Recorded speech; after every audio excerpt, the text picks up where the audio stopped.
For the thousands in attendance and the millions watching around the world. Ladies and gentlemen, let's get ready to rumble! Yeah. What's up? It's that boy, Coach Malachi Williams in the building. We back. New Media Today USA Boxing. Let me put this microphone down, guys. New Media Today USA Boxing, man. We back, man. We here. Yes, y'all. We are here. If you're new to the channel, please subscribe. Hit the like button. Bear with the old boy for a moment. I'm trying to get this cord right. If you're new to the channel, please subscribe. Hit the like button. If you're new to the channel, please subscribe. Hit the like button. Shout out to everyone who's watching this telecast on simulcast, actually. Sorry about that.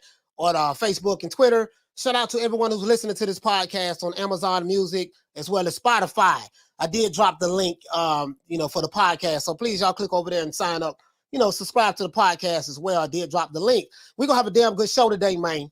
We're going to have a damn good show today. Not going to play with it today. Not today. We can't play with it. This is fight week. We got my main man, Terrence Crawford. He's going to battle with Shawn Porter. And, this is going to be a damn good fight. Action-packed fight while it lasts. And I really looking forward to this fight, man. I'm really happy for Bud. I'm happy for him because, he hasn't had a signature fight since he's been in the welterweight division, and this is his signature fight. And you have a lot of naysayers out there that don't like him, and, for whatever the reason may be, and that's fine. Ain't got no problem with that. And I'm glad that Shawn Porter has some newfound fans now. You know what I mean? But this is going to be a good fight. I'm really looking forward to this fight. And we're going to have a damn good show today. And I got a whole lot of shit to talk about today. Today, we got a whole lot of stuff to talk about. But we're going to wrap it up in 2 hours. We're going to try to wrap this show up in 2 hours, about 2 hours and 10 minutes, something like that. You know what I mean? That's what we're going to try to do. Salute to the New Media Today USA Boxing family. As you know how we do it. Let's switch over here and give everybody a round of applause. Let's give everybody a round of applause. New Media Today USA Boxing family.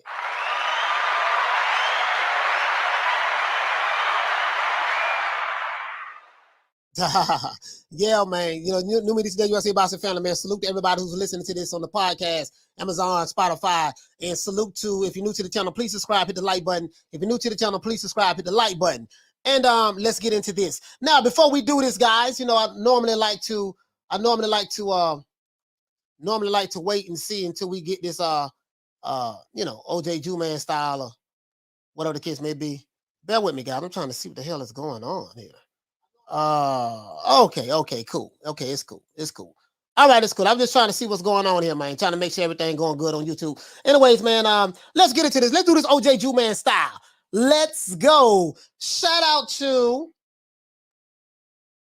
Smile Back If You're Ugly. Hey, okay. Shout out to the Queen, Lisa Bales. Hey, okay. Shout out to Paul Evans. Hey, okay. Shout out to, let's see who else we have. Shout out to Will. What's going on, fam? Hey, okay. Shout out to Ava as well. Hey, okay. Shout out to John McSmith. Hey, okay. Shout out to Halim in the building. Hey, okay. Halim is back. Always good to see you. Shout out to Charlo, my brother Charlo. What's going on, fam? Hey, okay. Shout out to Alex Soto. Hey, okay. Shout out to John McSmith. Anybody who say they like Porter all day, listen, I have bets. This is, if you want, anybody want to bet me any money on Shawn Porter, if you like Shawn Porter, bet. Anybody want to bet? Do you like him enough to bet on him? Accepting all bets. I'm here every day, 3 o'clock Eastern Standard Time. My cash app is $ New Media Today USA, and my my email is newmediatodayusa@gmail.com. Not here to talk about it, tongue wrestle with it. If you like them, if you ain't gonna put no money on them, don't even talk to me about it. I'm betting whatever you want to bet. $500, $400, $300, $200, $100, $50, $10, whatever. Make it light on yourself. I will bet whatever amount of money that anyone who likes Porter want to bet. I don't care who it is. And I will pay you. Just make sure your ass don't disappear when it's time to pay up. That's all I ask. Other than that, shout out to Jay Styles. What's going on, fam? Hey, okay. Shout out to Jeff Lucietta. Hey, okay. Shout out to Richard Slutsky. What's going on, fam? Hey, okay. Double G Ivan. What's happening? Hey, okay. Dimitar. What's up? Hey, okay. Eastside Elite. What's happening, bro? Hey, okay. Let's see. Shout out to Nestor Acosta. What's happening? Hey, okay. Shout out to Romy Rome in the building. Hey, okay. Let's see who else we have. Bruce Goals. What's happening, bro? Hey, okay. Doggo Bruce, man. Shout out to who else we have? We got Roman Rom, Jethro in the building. I think I got everybody. I think that's it. Jethro, Jeff Luciano, Roy Smith. Shout out to Johnny Munoz. Shout out to the Queen Karma Serene. Shout out to K Causey. Shout out to Rob Rib Shows. Hey, okay. Shout out to who else we have? Thomas Cruz. Shout out to I think that's it. I think I got everybody. Thomas Cruz, Charlo, Karma Serene, Dimitar, what's going on, fam? And I think that's it. Roy Smith, what's happening? And other than that, let's get into this. Bullseye, George H, what's happening, bruh? Yeah, I think that's it. I think that's it. Devon Soto, what's happening? And I think that's it. AV Sounds, what's going on, fam? Keep saying that's it, but it's more. Shout out to MPB, what's going on, bro? Hey, okay. Let's see who else we have. And I think that's it. I think that's it. We're gonna allow YouTube to send everything out there to the YouTube universe. Let them send everything out there to the YouTube universe and let everybody know that we are on today, right now on the Chitlin circuit. I call the YouTube the Chitlin circuit, the Chitlin, the YouTube streets. Shout out to I Am The Reality. What's going on, fam? Yes, sir. Shout out to I Am The Reality. What's going on? Anybody want to bet, let me know. Just get in contact with me, newmediatodayusa@gmail.com. Let me know that. You can get in contact with me now. You can even call in and want to bet. We can do it right now. We'll just take a screenshot of the bet and you can hit me up directly in my DM on Instagram at Coach Malachi Williams. I am not playing. I'm dead ass serious. Dead ass serious. Shout out to the Jaguar Thama. What's going on, fam? Hey, okay. Other than that, that's this. Let's get into this. Let's get into this. If you're new to the channel, please subscribe to the like button. If you're new to the channel, please subscribe to the like button. Crawford Porter is the fight that the fans needed. We needed this fight. We needed this fight. We needed this fight. So far, let's look at the fights that we've had thus far. Let's look at the fights that we had thus far. We needed this fight, guys. We don't have some good ones. I think the first fight that set it off for me for the year, hold on, guys. I think the first fight that set it off for me for the year, I want to say it was the Josh Taylor Jose Ramirez fight. That kind of set it off a little, just a little bit, not much, just a little. And then Canelo Billy Joe Saunders, yeah, that kind of said it. Canelo Billy Joe Saunders. And then right after that, the Wilder Fury 3. We're glad that trilogy shit that's over with. That's done. But that was an epic fight. That was an epic fight. That set it off. It might be some fights that I'm missing, guys. I know it's some fights that I'm missing. Then right after that, we got the Joshua Usyk. That was before the Wilder Fury. We got the Joshua Usyk. We just got what else did we just get? Canelo and what the guy named Caleb Plant. We got that fight. We got Shakur Stevenson and Jamel Herring, and now we have Crawford Porter. Yes, sir. We have Crawford Porter. Now, the Crawford Porter fight is the fight that the fight boxing fans needed. We needed this fight, guys, and it could not have come at a better time. You see what I'm saying? For years, we have been able. For years, guys, we have not been able. To see Crawford have any signature wins of fights, you know what I mean, since he's been in the welterweight division. This is facts. Because all of the fighters was on one side of the street. And the promoter over there would not allow his fighters to fight him. Simple as that. And Bob Arum could not get him to fight, so that's why. But we took it out on the fighters. A lot of times when you see stuff like that happen, guys, it's not the fighters, it's the business, the promoters and stuff like that. I broke it down to you over here, though, right? I already broke it down to you already. You know what I mean? And this stuff like this happens in the sport of boxing. But that's neither here nor there. That has nothing to do with what's going down Saturday, right? Now, when Crawford re-signed the Top Rank, he was promised from Bob Arum, his promoter. Bob Arum promised him that he would deliver the Manny Pacquiao fight to Terrence Crawford. That's what he used to help him. And he promised him that he would deliver the Errol Spence fight. As we all know, none of these fights have transpired. So according to Teddy Atlas, and this is on his podcast, I have the receipts for that. It is rumored that Crawford will be suing Bob Arum and Top Rank for breach of contract for not delivering the big fights to him since he's been over there as a welterweight for 3 years. Crawford will become a free agent after this fight with Porter. So he'll be able to go wherever he want to go. And it is rumored that Al Haymon, Eddie Hearn, Oscar De La Hoya, and Bob Arum have been rumored to want to sign Crawford. Bob Arum wants him to come back to Top Rank. Al Haymon would love to get him over there. And Eddie Hearn, of course, you know Eddie Hearn always want to make it do what it do. And De La Hoya wouldn't mind getting him over there with the Golden Boy. Right? Now, however, that's neither here nor there. Like I said before, Crawford is now fighting Shawn Porter. Porter has the best resume in the welterweight division, and he has fought everybody. Shawn Porter has the best resume in the welterweight division, hands down, bar none. There's nobody in the welterweight division has a better fighting resume than Shawn Porter. And what I mean by fighting resume, I mean he fought all of the guys, the Devin Alexanders. You know, he fought all of these guys. He fought Adrian Broner when Adrian Broner moved up. After Adrian Broner lost, that was Adrian Broner's second loss. After he lost to Marcos Maidana, he fought Shawn Porter. Shawn Porter beat his ass. He knocked Shawn Porter down with a left hook in the 12th round, which shocked me. But yeah, you see what I'm saying? He did that. So Shawn Porter's fought everybody. By far. Why not fight the guy who's fought everybody? You see what I'm saying? So by far, Shawn Porter has the best welterweight resume in the division, bar none. I don't think no one can even argue that. No one can argue that, right? Now, Porter says he's going to be the first guy to stop Crawford. Been watching a lot of the hype and the promo leading up to the fight, especially the one that in the video they dropped today. It was a really good video. I really liked it. Shawn Porter and Crawford has been friends for a long time. Fought in the amateurs together. Kenny Porter used to train Crawford in the amateurs. Him and the other guys.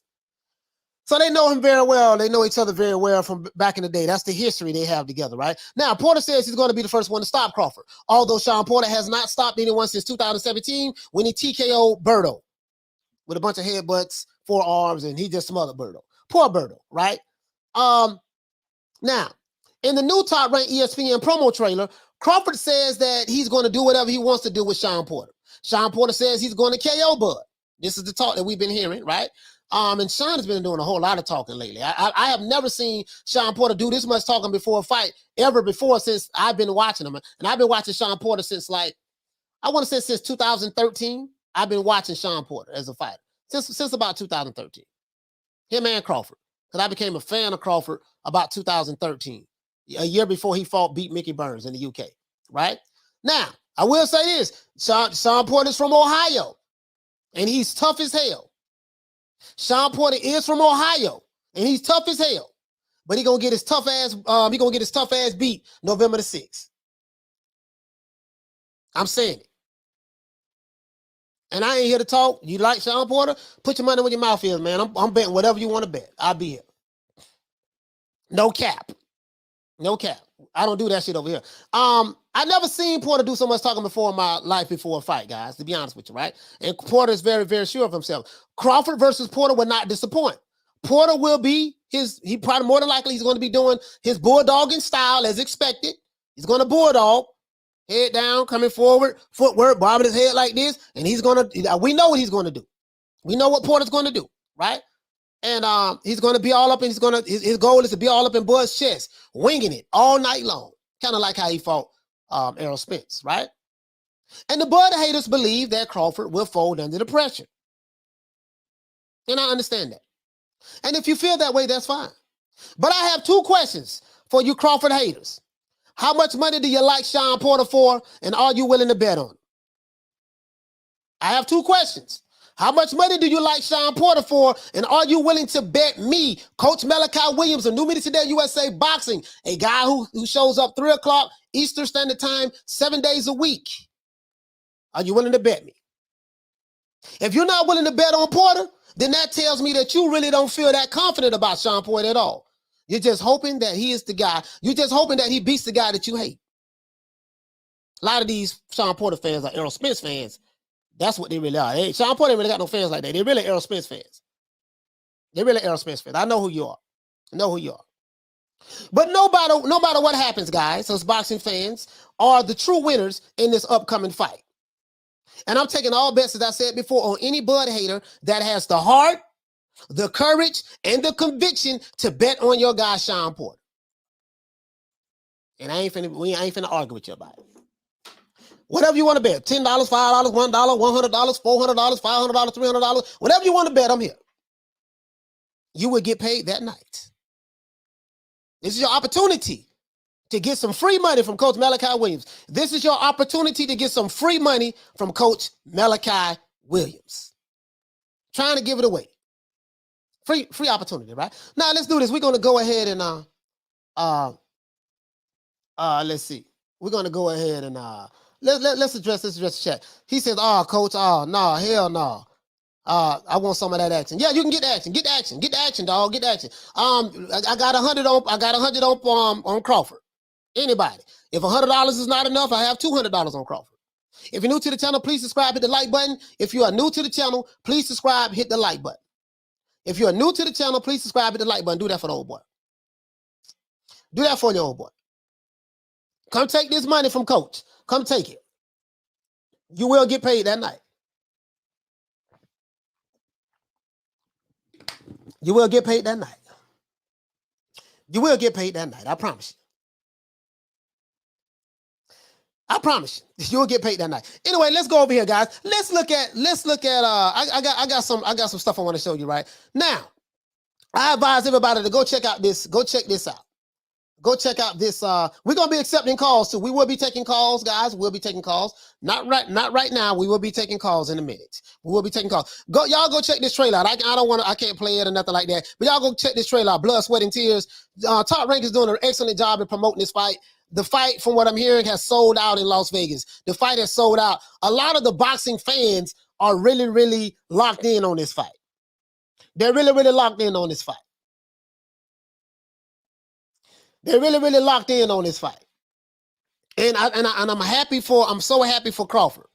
And I'm so happy for Shawn Porter. Because, Porter has always been like in the back seat at the PBC behind Thurman, and then Errol Spence came up, then he was behind Errol Spence. Shawn Porter is the workhorse of the PBC. Shawn Porter is the workhorse of the PBC.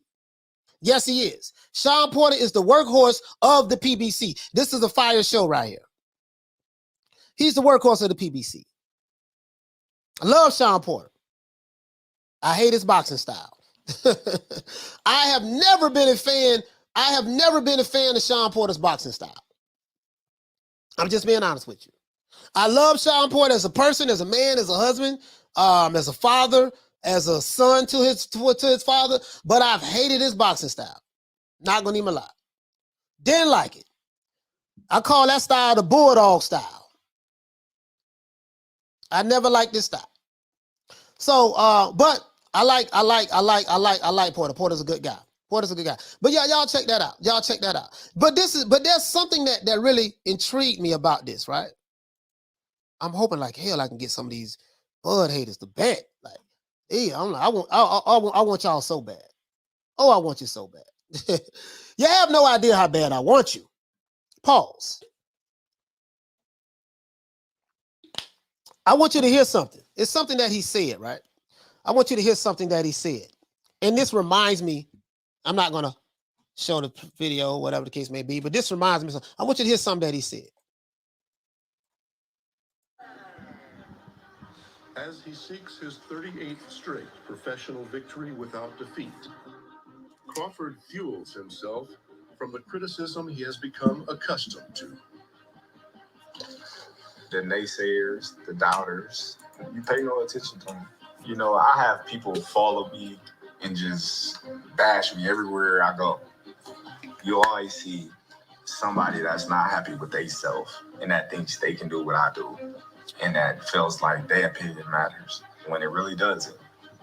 That's what makes me great, is because no matter who I fight, there are always going to be questions about it. Work on that double jab from the southpaw stand. It's hard to say if they're going to say, oh, well, this is his toughest task, because Kell Brook was supposed to be my toughest task. And when I walk over him, then it's like, oh, well, that guy wasn't that good. We knew you was going to do this, and we knew you was going to do that. Try to visualize somebody in front of you. Boom. Jab, flip, jab, pistol. Counter. Boom, boom. I believe I do need Shawn Porter as a name on my resume, because if you look at it, Shawn done fought all the welterweights there is to fight. That is true. Shawn Porter done fought everybody. To be. When it's all said and done, when I retire and I'm in the Hall of Fame, people want to look back and they're going to be like, man, dude was good. That's when I'm going to get my respect. So this is a fighter that he doesn't get any respect, especially amongst a lot of the pro PBC ass kissers, especially amongst a lot of them, right? I seen it happen with Roy Jones Jr. I seen it happen with Pernell Whitaker. I seen it happen with Floyd Mayweather. You got a lot of these young dudes in their 20s. They talk about Floyd Mayweather, their favorite fighter of all time, all this bullshit there. These dudes just stepped off the porch yesterday. They don't know nothing about when Floyd, they used to tell Floyd, you ain't fighting nobody. I remember they used to tell him that. And I remember when Floyd was up under the thumb of, Bob Arum. Bob Arum allowed him to buy his contract out, and then he hooked up with Al Haymon, and the rest is history.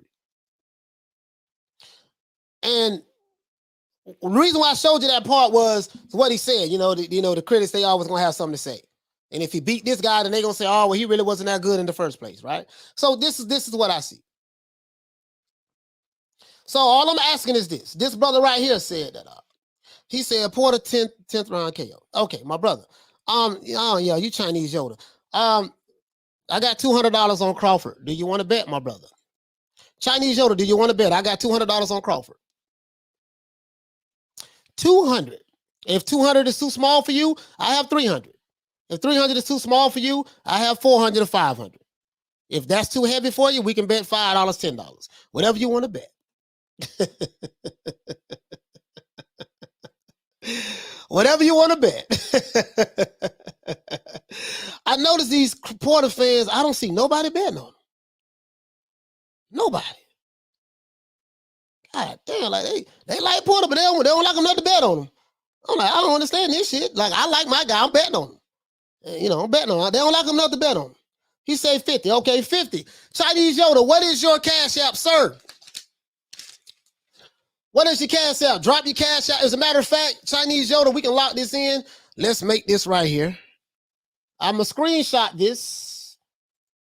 Chinese Yoda and Coach Malachi Williams have a bet for $50. If Coach Malachi Williams lose, he will pay Chinese Yoda his money. If Chinese Yoda loses, I do not want to have to look for you.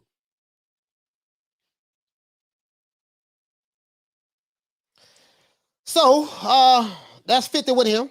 Oh, you said 20? Oh, okay, 20. Oh, okay. All right, $20. Okay, Chinese Yoda, we got a bet for $20.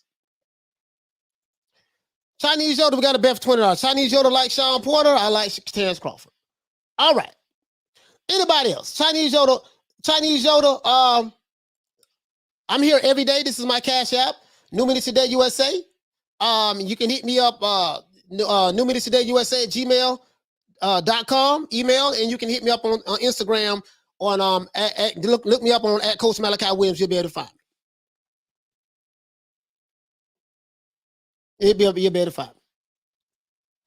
Yeah, so other than that, that's it. So that's $20 on him. So at least you willing to bet on Shawn Porter. At least you're willing to bet on Shawn Porter. Take my hat off to you. I take my hat off to you, brother. At least you're willing to bet on. Now remember, Crawford ain't fought nobody now. Crawford ain't fought nobody. Crawford has a weak resume, and Shawn Porter's going to be the one to expose him. So I want you to take all of those things into consideration. Terrence Crawford has not fought anybody. Terrence Crawford has a weak resume in the welterweight division, and Shawn Porter is going to be the one to expose him. So take all that into consideration to encourage you to bet on Shawn Porter.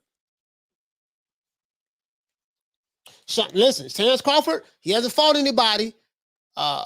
He has a weak resume, and Shawn Porter's going to be the one to expose him. And yeah. Remember those three things. If you remember those three things, and then help that fuel you to make your decision. Oh yeah, he said, don't forget he's shinny. And he's shinny. He's shinny too. He's shinny. And he's shinny. He's shinny. Haven't fought anybody, weak resume. Porter going to expose him. And he's shinny. Yeah. That right there.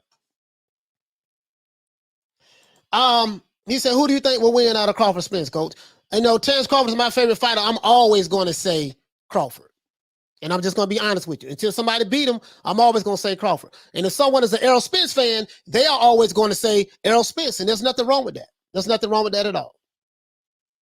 There's nothing wrong with that at all. Rob says, Coach, I never gamble. That's fine. Rob, this ain't for you then, my brother. I gamble. This ain't for you. This is only for the gamblers. Caesar says that, Coach, do you see it as a tougher fight than Canelo Plant? It can be. It can be. It can be. Because some people say the Canelo Plant fight wasn't tough. They say that Plant only won like 2 rounds, so some say it wasn't tough. You know what I mean? But this fight can be tough because of the style that Shawn Porter brings. I think footwork is going to be the key in this. And I know what people are judging this fight on. They're judging this fight based on what Shawn Porter did to Errol Spence. They saying, look how he did Errol and this and that. But it's one key element that they sayers are missing. And I'm not even going to say it. I say it Friday. He said Enos versus Crawford. Enos versus Errol Spence. That fight ain't gonna happen right now. So Enos versus Errol Spence. He said, they say he's past his prime too, though Porter's the same age. Yeah, he's past his prime. You're right about it. Shawn Porter and Crawford is both 34 years old. Yeah, he's past his prime.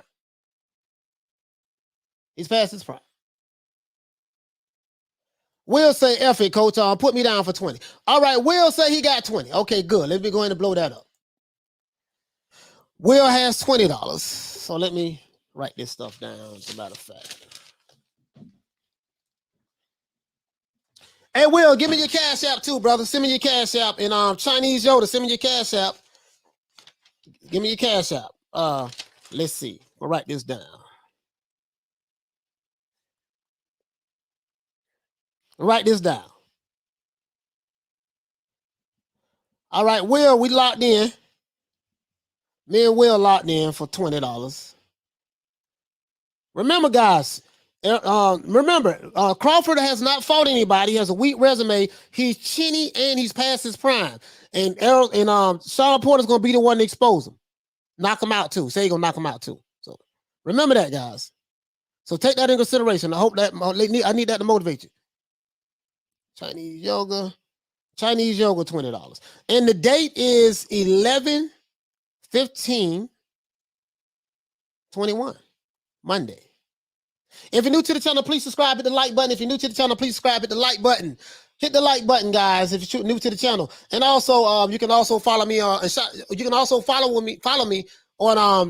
Spotify, the podcast, and Amazon Music. All right, let's see. Who else we got? Let's see.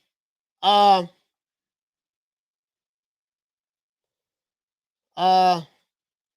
I was hoping I see a whole lot more. He said, "Who was your favorite fighter before Crawford?"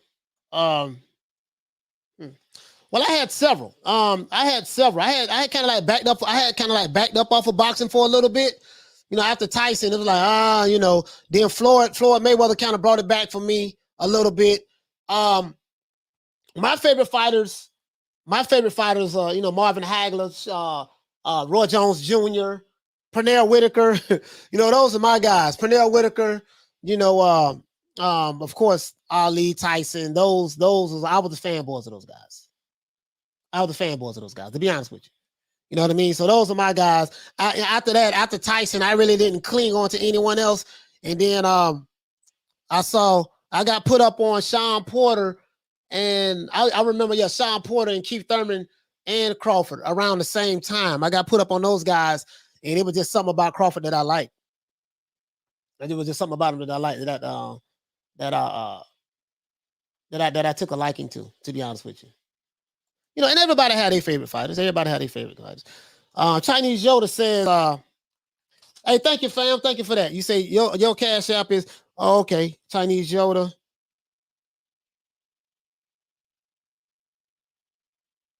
All right.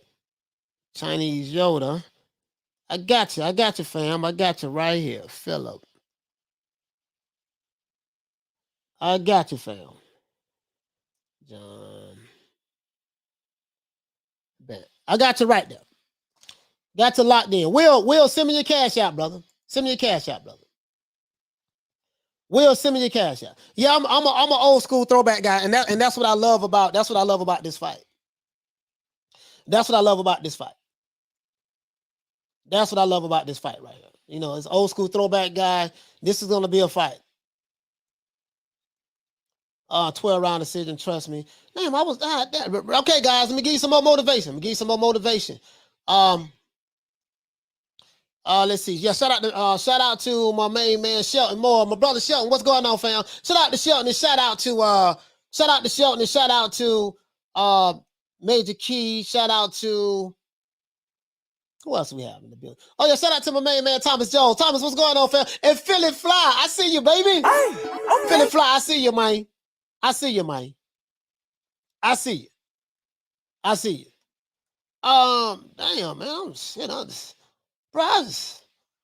Damn, I would have thought, man, money would have been pouring in behind Shawn Porter. Damn. Where the bets at? God damn. Yeah, man. But anyways, that's neither here nor there, man. I already put it, y'all know how to get in contact with me. We can get off that. We know I don't want to make this whole show about betting on goddamn Crawford and Porter. We ain't gonna do that. But anyways, I kind of like that. Y'all check that promo out. Now let's move on, guys. Let's move on right here. Now we going to something else. We know that we got the Porter Crawford fight. This is a good fight. This is a win-win for the fans. Regardless of who wins, regardless of which side of the street you're on, whoever you believe in, this is a win-win for us because we get to see the best fighters fight the best fighters, right? And why am I moving on from the Porter Crawford fight? Because Porter and Crawford is giving us the best fight in the best. We just saw Canelo Alvarez fight Caleb Plant. Before that, we saw Shakur Stevenson become WBO champion and beat Jamel Herring. We saw that. Before that, we saw Tyson Fury and Wilder. Best fight in the best. Before that, we saw Alexander Usyk and Joshua. Best fight in the best, right? Where am I going at with this? We saw the best fight in the best, right? Where am I going at with this? Because right here, we have this guy right here. His name is David Benavidez. David Benavidez wants to fight the best. David Benavidez would like to fight the best. Yes, he does. He wants to fight the best. Now, this is a video from our good brother over there in Thailand, Dante's, I call him Race Baiting Nation, and he does not disappoint me. You know what I mean? Hold on, what does this guy say? This guy says, Mean Machine drop Crawford and Porter punches harder. I like Porter for 125. Yes, sir. So $125. Well, you got 125 pounds, so that's going to be all right. So we got another. We got Mark. Got Mark right there, right? Yeah. Porter been dropped too, but that's neither here nor there. Porter got dropped multiple times in his career, but that's neither here nor there. But I'm not here to talk out of it. You're right, my brother. Let's see. 125. I'm betting $125. So whatever, you said 125 pounds. I don't know what the equivalent, what is the equivalent of 125 pounds in dollars. But you got that right there. Lock you in right here. And I don't duck no smoke. I be here every day, brother. You ain't got to worry about that. I just hope I don't have to 125. We got that. What is your cash app? What's your cash app? Mark Tayon, what's your cash app, brother? Break the old boy off with your cash app. Hey, Shelton, what are you talking about? Mark does not. Shelton, man, leave that man alone. That man right. He's right. Shelton, leave that man alone, man. He's right. Leave him alone. That man say he's right. He betting his money. Let him bet. Let's see, man. Damn. All right, so we got 20, 20, 125. Got 125. He said, Coach been wrong before, y'all. Get your money out. Put it where your mouth is. Yeah, that's right. I have been wrong before, and I've been right before, too. John, you got any money you want to bet, sir? Got any money you want to bet? So we got Mark Tayon. Mark Tayon, what's your cash? Hey, Will, what's your cash app, fam? What's your cash app? What's your cash app?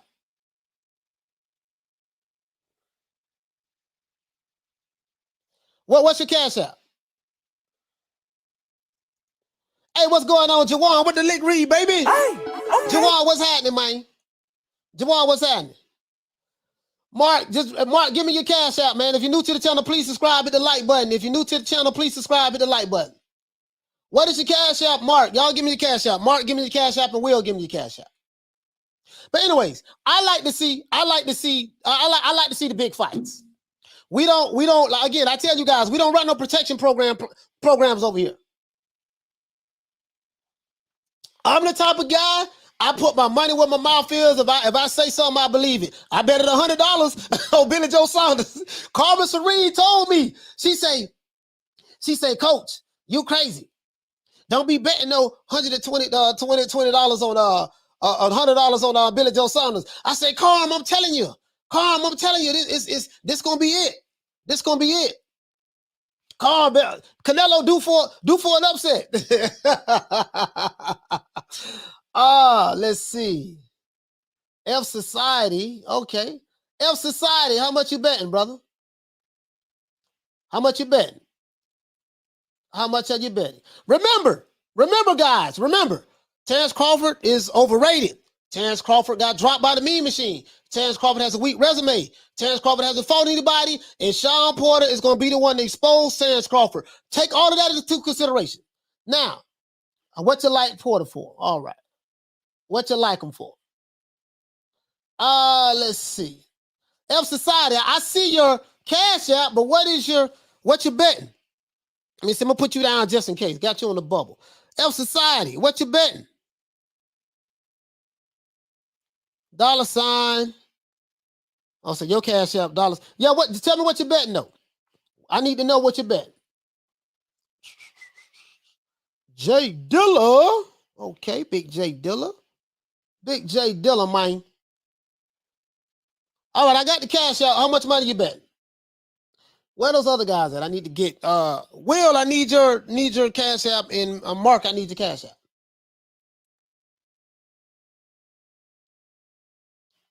Oh, F Society. Oh, he going for Bud. Okay. Yeah, I didn't know, fam. I didn't know.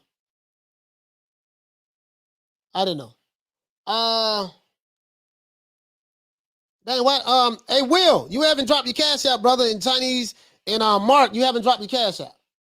Well, whenever you get time, just drop your cash app.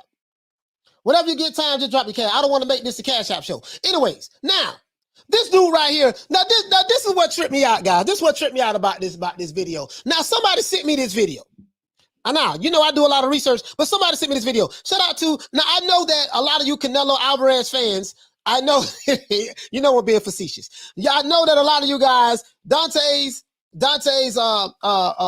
Boxing Nation is your favorite, he say, Coach, do you mean PayPal? No, there's something called Cash App. Where you can get paid. You can get your money like, if I lose, I'm going to get your money that same night. So I can pay you. Just show me a way. So just give me a form of how you want to get paid. Show me a form of how you want to get paid. Just let me know that. But yeah, anyways, so this guy, remember I told you guys, these guys turn any situation into a racial situation. So especially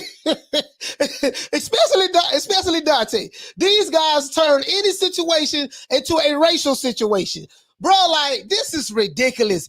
And I love David Benavidez because David Benavidez won all the smoke. I love fighters. I love the sport of boxing more than I love an individual fighter. I love the sport of boxing more than I love Crawford or Shawn Porter or Errol Spence or Wilder or Fury or Canelo. I don't believe in putting fighters in the witness protection program. I do not believe in putting fighters in the witness protection program. I don't believe in that. Will, you said you only have PayPal? That's fine. I have PayPal too. You'll get paid. You will get paid. And you can pay me PayPal as well. Now, I do not believe in putting fighters in the witness protection program. Some guys listen, hold on. I got this one dude. He talking about, man, Jaime McGill, the reason why he trying to make the Triple G fight instead of making the Jamal Charlo or the Andrade fight, because the Triple G fight is a bigger money fight and they're on the same side of the street. He said, you sound stupid. Now, little did he know that Andrade is with DAZN as well, on the same side of the street, right? And this is how these witness protection program fanboys are. Like, I gotta call these guys out for what they are. I call them witness protection program fanboys because this is what they do. I want to see the best fighters fight the best fighters. I don't give a damn who it is. This is why I say us fans, we win Saturday. We won when we got Canelo, Billy Joe Saunders. We won when we got Josh Taylor, Jose Ramirez. We won when we got Anthony Joshua, Alexander Usyk. We won when we got Deontay Wilder and Fury for the third time. We won when we got Canelo Alvarez and Caleb Plant. We won when we got Jamel. We won when we got Shakur Stevenson versus Jamel Henry, and we're gonna win again when we get Crawford versus Porter Saturday. The boxing fans wins. How in the hell can you be a fan of a fighter if you don't want to see him fight the best? I need to know. Goddammit. I need to know if he is who I say he is. I need to know if the fighter is who I say he is, right? And the only way I'm gonna know he gonna have to fight some tough dudes. Now, let's listen to this, guys. Please bear with the old boy for a moment. Listen to this. Now, let me show you how this situation turned racial. So you've been the most avoided guy, and that's been a tremendous source of frustration. And now you put on this performance. Where do you think you are, and what are you looking at? I mean, I think it's an easy question. I think everybody wants to see me against Canelo, right? Oh, wait a minute. Hold on. Wait. Hold up, guys. Sorry about that. Hold on. Let me see. These people here be tripping. Wait a minute. Oh, hold on, guys. Hold on. So anyways, I'm going to let it play because I don't know. So PBC, they be tripping sometimes, dog. Like they might have me edit this out. Like yesterday's video, I had to edit out the show we did yesterday. I had to edit out some of the highlights of the boxing match that happened this weekend that we found on Twitter. DAZN does not play. DAZN does not play. But anyway, let's see what David Benavidez had to say. So, and you can't get into Canelo's mind, but what do you think his assessment would be after seeing you fight tonight? I don't know. I don't really care what his assessment is, but they keep putting these contenders in front of me. My last fight was a WBC title eliminator. That's why I'm here holding. So this David Benavidez talking. Give me the opportunity. I'll go through anybody, whoever they want me to go to. So the big Charlo want to get it too. So Charlo would be the alternative. So you heard what he said. He said he'll go through anybody. How can you not like David Benavidez? This man in the ring begging for a fight. He's literally begging. He say, I'll go through anybody. I don't care who it is. This is what David Benavidez says. This is what I want to hear from Jamal Charlo. I'll go through anybody. I don't care who it is. I want to fight the top guys. This is what I want to hear from Jaime Munguia. This is what I want to hear from Tank Davis. This is what I want to hear from Terrence Crawford. This is what I want to hear from Errol Spence. This is what I want to hear from Tyson Fury. This is what I want to hear from Anthony Joshua. This is what I want to hear from Shakur Stevenson. This is what I want to hear from Teofimo Lopez. This is what I want to hear from Vasily Lomachenko. This is what I want to hear. I want to hear what I'm hearing David Benavidez say right there. He don't want to get in the ring with me because he's a pussy. That's why. Dante's Boxing Nation, what's going on, guys? So you heard what David Benavidez said about Jamal Charlo, and you heard him call out Canelo Alvarez. Now, he was obviously a lot nicer when he was calling out Canelo Alvarez as opposed to what he said about Jamal Charlo, but that's expected. Both him and Canelo are Mexican. So I guess David feels no matter how much he wants to fight this guy, he has to show him a little bit more respect. Listen, I want to start by saying I think... Oh, there you go. Hold on now. Listen.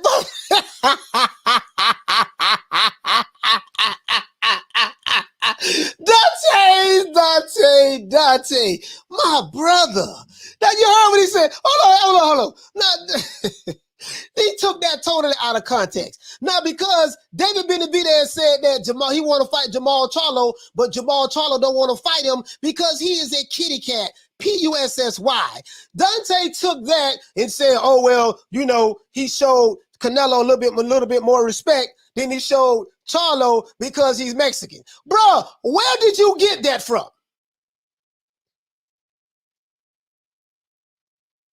Where did you get that from? David Benavidez said what he said is because him and Charlo have a beef going on. With Charlo saying, I'll fight you, then I'm not going to fight you. Then in order for me to fight you, you got to be 25. I don't fight nobody younger than 25. Then he said that, hey, you got to get the COVID shot. So Jamal Charlo been pump faking like he want to go to 168 and fight the best, and he ain't made a move yet. So this is where that is coming from. This had nothing to do with David Benavidez showing more respect to Canelo because he's Mexican. But as I say, if these guys, you know, hey man, it is what it is, man. It is what it is. I'm like, bro, like, now I found this video myself. I found this video myself doing research, and I say, bro, come on, man. The man he took it upon himself to make this, you know, because he's Mexican. I can't believe this. Now, I like David Benavidez though. I like David Benavidez. I really do. I like David Benavidez. The guy wants to fight. He wants to fight. It ain't his fault Caleb Plant didn't want to fight him. Not his fault. Caleb Plant is a PBC fighter last time I checked. It's not his fault that Caleb Plant, it's not his fault that Caleb Plant didn't want to fight him. Oh, well, he lost his belt on the scale and all that stuff there. Okay, that's fine. He lost his belt on the scale. He lost his belt. Failed on the drug test. He had cocaine in the system. Okay, he's the #1 guy now. Do anybody want to fight him? See, that's all I care about. I don't try to get behind. Oh, well, see, well, the reason why it ain't gonna happen was because, you know, when Pookie robbed Ray had ran across the street and got hit by an ice cream truck. Now, if he wouldn't have got hit by an ice cream truck, then that fight could have materialized. But see, what happened was when he had went over here, he got on the scale, he lost his belt, so he ain't no need for him to even for Caleb Plant or whoever to even fight this dude because he ain't got no belt. Okay, but you fighting these other dudes though. You fight these other guys. But this bum is taking the easy matches, fighting other bums. But you fighting these other guys though. So when it comes to this guy, oh man, you know, well, you just see what it is. See, and now see he got to do this and that and COVID. He got to get a COVID shot first, and then I got to wait till his birthday when he turned 25, and then after he turned 25, then he got to do about 15, 16 push-ups. Then we got to call Al and talk it out and see can we figure it out, and then maybe after that, then just maybe, you know, I got to land the Canelo fight first though, even though I'm a 160 pounder, you know, I got to land that fight. But let me keep going though. Now, let's move on from this. There's some conflicting stories about this. Remember, I hear a lot of guys telling me, I wasn't on YouTube then, guys.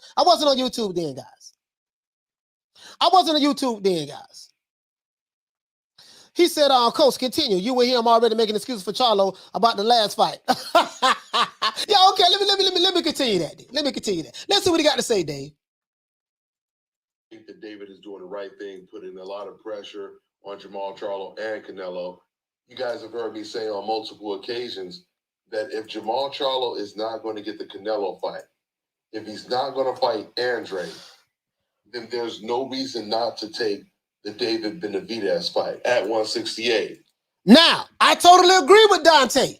If Jamal Charlo is not going to land the Canelo fight, which he's not going to land that fight. Because in order for him to land the the Canelo fight, the middleweight is going to have to move up to super middleweight. He has shown a reluctancy to move up to super middleweight to fight any of his stablemates. David Benavidez is the PBC fighter. Caleb Plant is the PBC fighter. He could have moved up for either one of those guys, but that's okay. That's okay, right? That's okay. Now, but I agree with that. If Jamal does move up, if he can't land the Canelo fight, and he doesn't fight Andre at 160, then there's no reason why if he moves up, he shouldn't fight David Benavidez. It's an easy fight to make. They both on the same side of the street. They're both on the same side of the street, right? They're both on the same side of the street. Now, I want to see Canelo fight this guy too. I want to see Canelo fight David Benavidez. I want to see Jamal Charlo, if he stay at 160, fight Boo Boo Andrade. I want to see Jamal Charlo fight Jaime Munguia. I want to see Jamal Charlo, if he can, fight Triple G. I want to see Triple G fight Jamal Charlo. I want to see Andrade fight Jamal Charlo and Jaime Munguia. I don't run no protection program over here, dog. I do not run we do not run protection. This is not the PBC Witness Protection Program. I understand you some of you fanboys very well. You believe in protecting your McGears and your Charlos and your and some of your other fighters you believe in protecting. No, we ain't doing that. The Canelos, but Canelo is fighting. He's undisputed. So I really ain't nothing I can really say about Canelo. He undisputed right now. He fought 3 undefeated champions and took their belts. It's kind of hard to hate on that. Now, I give you that. You can hate on him about fighting Yildirim and stuff like that, and I can give you that.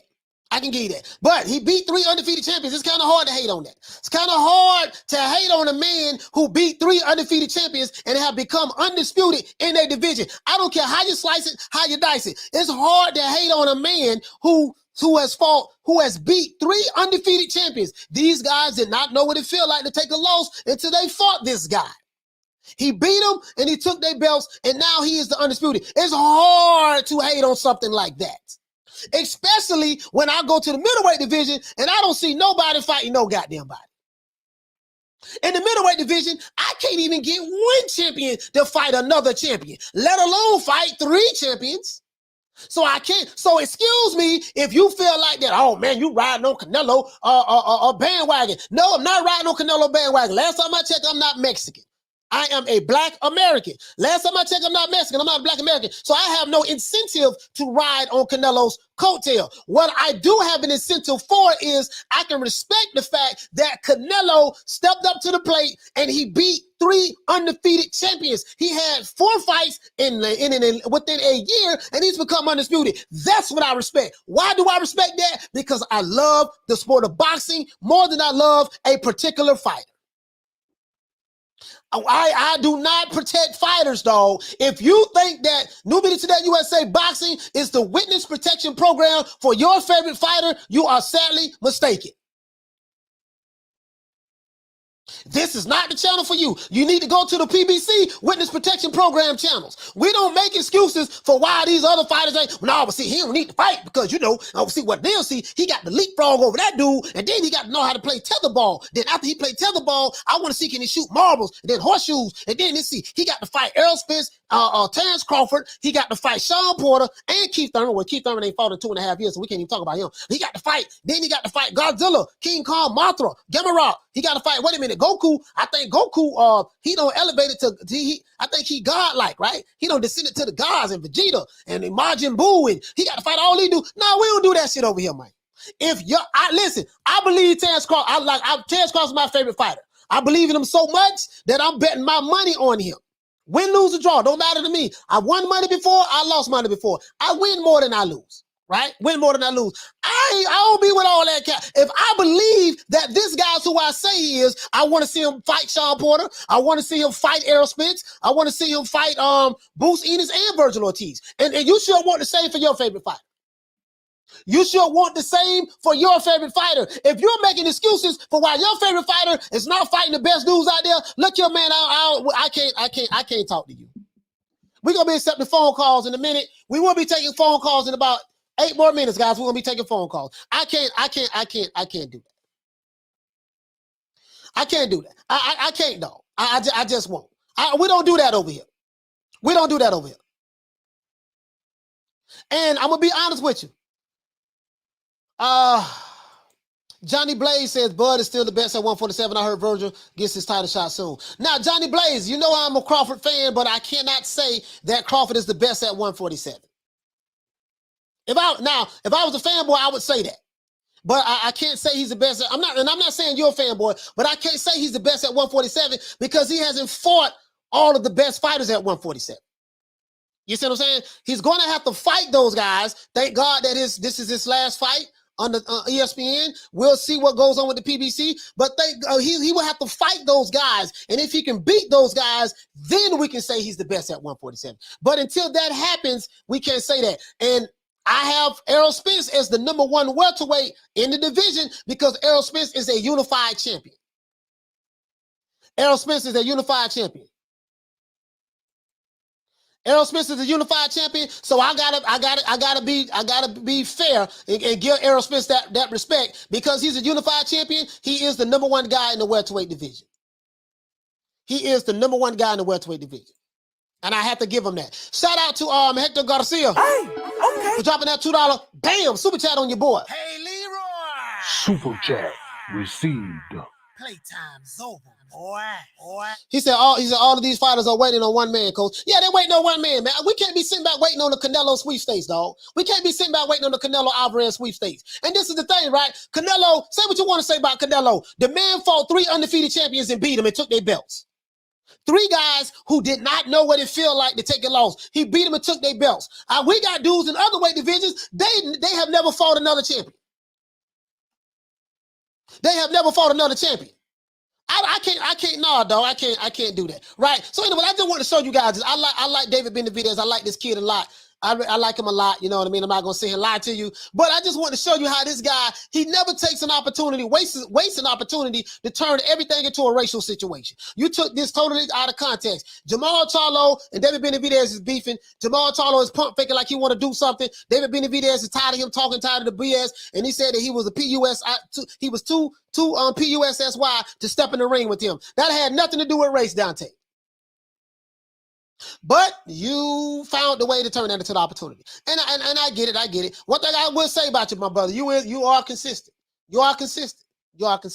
Now, let's go right here, guys. I want to show you something.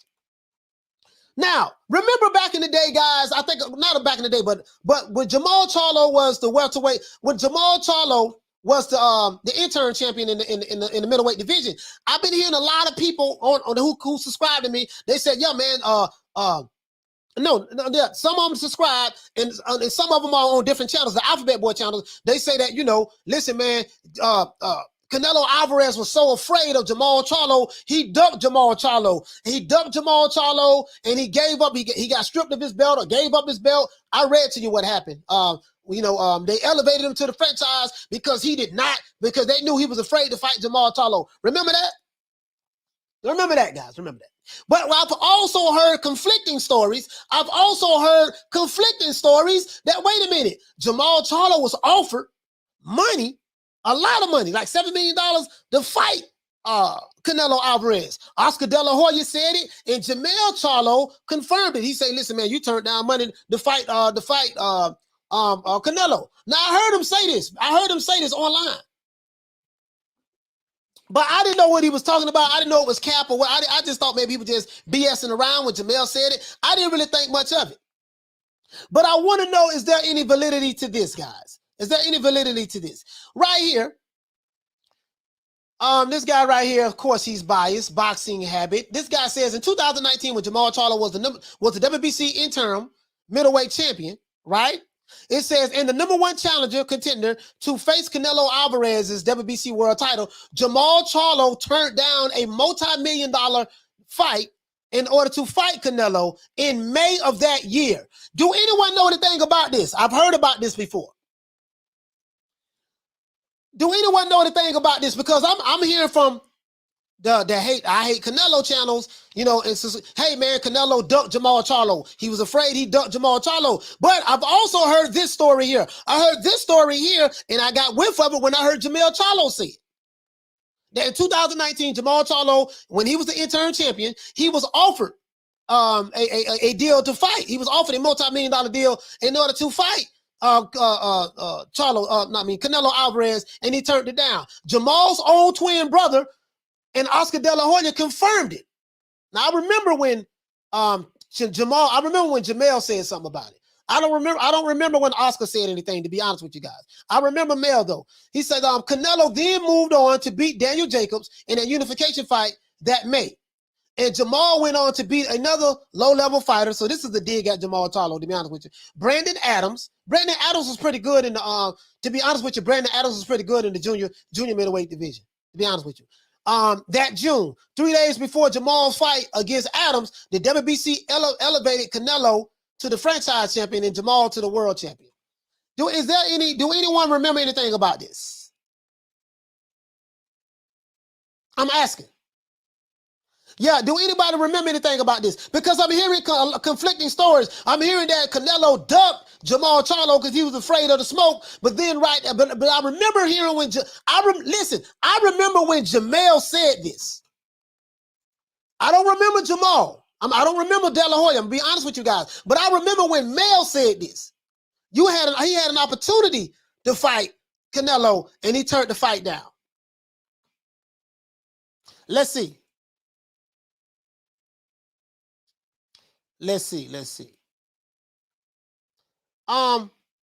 Mark, what is your cash app, man? You ain't gave me your cash app yet. Gotta give me that cash app.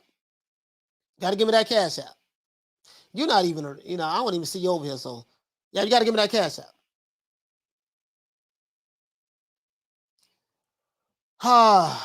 Let's see. He said Jamal's team turned the fight down. The representative from Golden Boy said that Jamal's team told them that they were worlds apart. Okay. So if this is true, if Jamal's team turned it down, how can you say that Canelo ducked him? That's what I'm trying to say. Havon Soto said that Aki still says that he ducked him when the info was there. Yeah, the info don't fit the narrative though. Yeah, the info don't fit the narrative. When the info don't fit the narrative, it's Juan Garza says that Moni Brown did a video on this. Yeah, shout out to Moni Brown, man. Shout out to Moni Brown, man. We're gonna be taking calls. Okay, it's time to take some calls. It's time to get ready. We're gonna get ready to take some calls. Bear with me one moment, guys. Give me about 5 more minutes. We're gonna be taking some calls in about 5 minutes. Ironclad, what you say? He said Jamal came out and said he was comfortable with just being the interim champion. He said he didn't press the WBC to mandate the fight. Okay, so I guess what I'm trying to get to is Jawan says Ronnie Shields said they ain't getting no offer from Canelo. So you just said this is all over the place. This stuff is all over the place, guys. Shout out to Southpaw Killer. Hey, okay. You dropping that $2. Bam, super chat on your boy. Hey, Leroy. Super chat received. Playtime's over, boy. He said, I don't know, coach. Sources say it sounds fit. Yeah, sources say. I don't know. That's why I'm asking. I wasn't online in 2019. That's why I'm asking, guys. Do you guys remember? I remember Jamel saying it. You see what I'm saying? I remember Jamel saying it, but I don't know. You know what I mean? That's all I'm saying. That's all I'm saying. You know what I mean? So we got a good fight, man, coming up this weekend with Crawford and Porter. If you're new to the channel, please subscribe, hit the like button. I'm just saying I don't want to keep saying that a guy is ducking somebody. You know what I mean? And they're really not ducking nobody. I want to make sure that I'm accurate when I say that. You know what I mean? If he's ducking, I want to make sure that I'm accurate when I say that, right? And there's a bunch of videos going on with this guy. With him just drunk and saying all kind of crazy stuff. But we ain't gonna talk about that right now. Jamal Charlo and them, man, I think what the Charlos need to do, and I think what every fighter needs to do, they really need to dedicate themselves to the sport. Keep your body clean, stay away from the alcohol. You see what that did to Errol Spence. It almost cost him his life drinking. Stay away from the alcohol, man, and just be focused and dedicated. You see what I'm saying? Just be focused and dedicated. That's it. And fight the other champions in your division. If you're going to stay at 160, at least fight them. That's all I'm saying. If you're going to stay at 160, at least fight them. Because I love Jamel Charlo. Jamel Charlo is my guy. I don't like his attitude sometimes, but boy, I like that dude. I like his mentality in the ring. He's always angry. I like to call Jamel Charlo angry man. But he wants to smoke. He's fought all of the other champions in his division. He did that. He fought all of the other champions in his division. As boxing fans, guys, all we want is the fights. That's all we want, dog. All we want is the fights as boxing fans. That's all I care about, dog. I don't give a damn about no protective custody. I don't care if your fighter's from Mexico. I don't care if your fighter's from Detroit. If he's from Houston, he's from Miami. He's from the Midwest, West Coast, East Coast. He's from the UK. I don't give a damn where he's from. I care about the sport of boxing more than I care about your fight. And if your fighter is gonna be, But this bum is taking the easy matches, fighting other bums. if your fighter gonna be fighting bombs and cherry picking, and you saying that he'll beat King Kong and Godzilla at the same night, well, I need to see him fight King Kongs and Godzillas. I need to see you fight. Need to see your fighter fighting King Kongs and Godzillas. If he is that what you say he is, that's what we need to see. I don't give a damn who he is. I don't give a damn who he is. Whether it's Viva Mexico, Viva America, Viva Europe, Europe, Viva whatever. I don't give a damn. España, it doesn't matter to me. Viva whatever you want to Viva his ass in the ring. And let us see him fight some other champions. That's where I'm at. Viva his ass in the ring and let's see him fight some other champions. That's all I care about.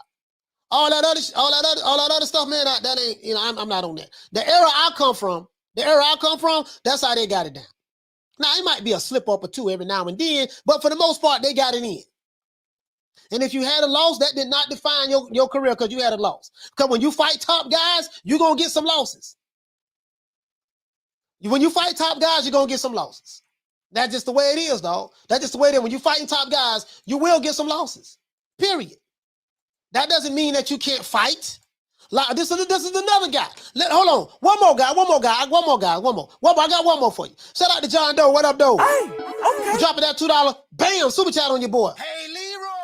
Super chat received. Playtime's over, boy. He said dropping that $2. Bam, super chat on my boy. Yes, sir, man. I appreciate that, man. Shout out to John Doe. What up, Doe?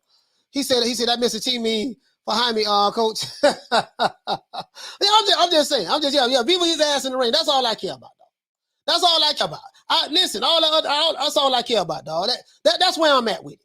That's where I'm at with it, dog. For me, that's all I care about. Okay, we got Crawford and Porter coming up. I like Crawford. Some people like Porter. Whoever win that fight, we ain't got to be throwing a parade or nothing. Okay, if Crawford win, that's cool. If Porter win, that's cool. Now that's good. We're going to celebrate for about 2-3 days, 4 days, and then we're going to move on to the next fight because we need to see these fights because that's what's going to make us come back to the sport. That's what's going to grow the sport when we get the great fights. I don't want this PBC protection program stuff. I got another guy that's been doing some talking lately, and I don't know why he ain't fought in 2.5 years. We finna get to him now. Shout out to my main man. Hey, okay. Hector Garcia for dropping that quarter of a bam dub on your boy. Hey, Leroy. Super chat received. Playtime's over, boy. He said all these fighters are ducking. Holla at coach. He will pull up, call the fighter and my name, book you. Yeah, absolutely, man, and get you that fight. Yeah, holla at me, man. If you're trying to get a fight, man, holla at the old boy, man. Holla at the old boy. Let's look at this dude right here. Now, this is another channel. He's your favorite channel. A lot of you Canelo Alvarez fans, I know this is your favorite. A lot of you Canelo Alvarez and Tyson Fury fans. Canelo Alvarez fans. Who else I can think of?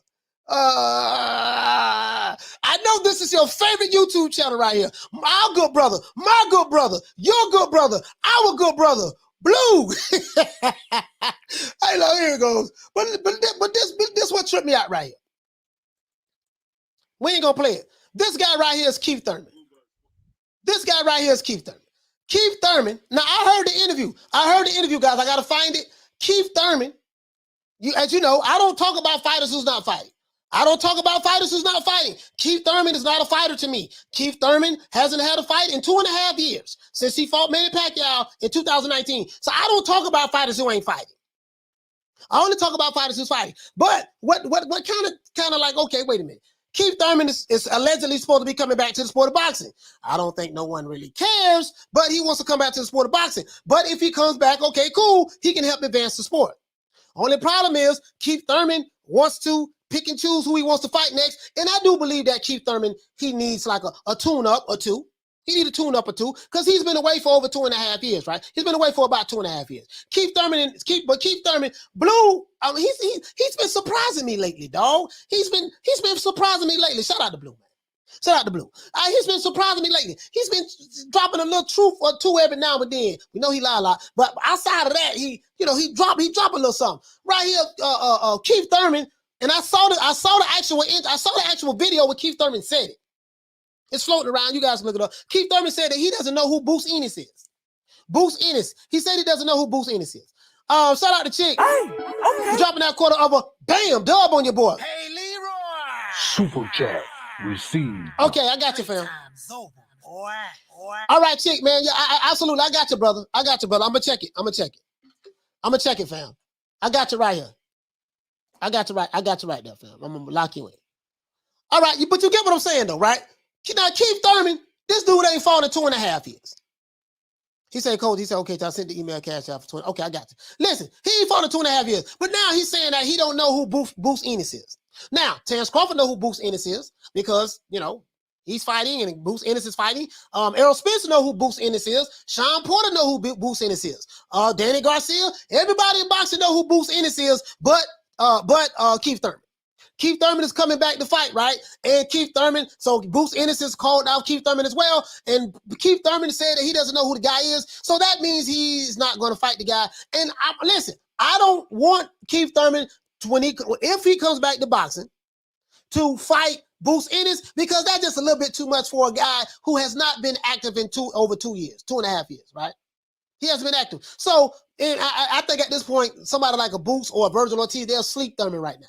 Right. But to sit back and say that you don't know who he is, you never heard of him, what has he done? I think that's kind of like being disingenuous. You see what I'm saying? Just say, yeah, man, Bruce is a bad boy, but right now, man, when I come back, I'm having my get-back fight. Remember, his last fight was supposed to be his get-back fight. Jose Cito, I think he fought Jose Cito Lopez. Then right after that, he fought Manny Pacquiao. And then after that, he been on chill mode. So he let you know right now. Now, Keith Thurman was that guy. For all you Errol Spence fans out there, Keith Thurman was Errol Spence before Errol Spence was Errol Spence. Keith Thurman was that guy.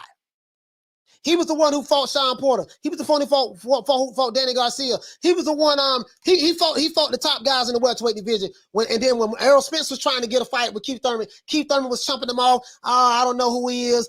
He's a young buck. He's a kid. That kid, I'm on to bigger and better things. And this is why Errol Spence don't like Keith Thurman right now, because Errol Spence kind of like, he felt like Keith Thurman kind of chumped him off.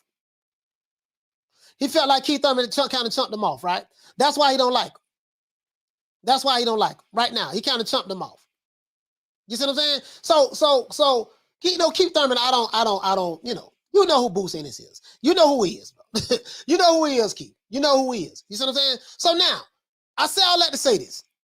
I'm going to say this again, guys. We do not protect fighters. We do not protect fighters. Our job as boxing fans, not fanboys, our job is not to be the fanager. Our job is not to be the matchmaker. Our job is not to be the promoter. Even sometimes we do need to promote.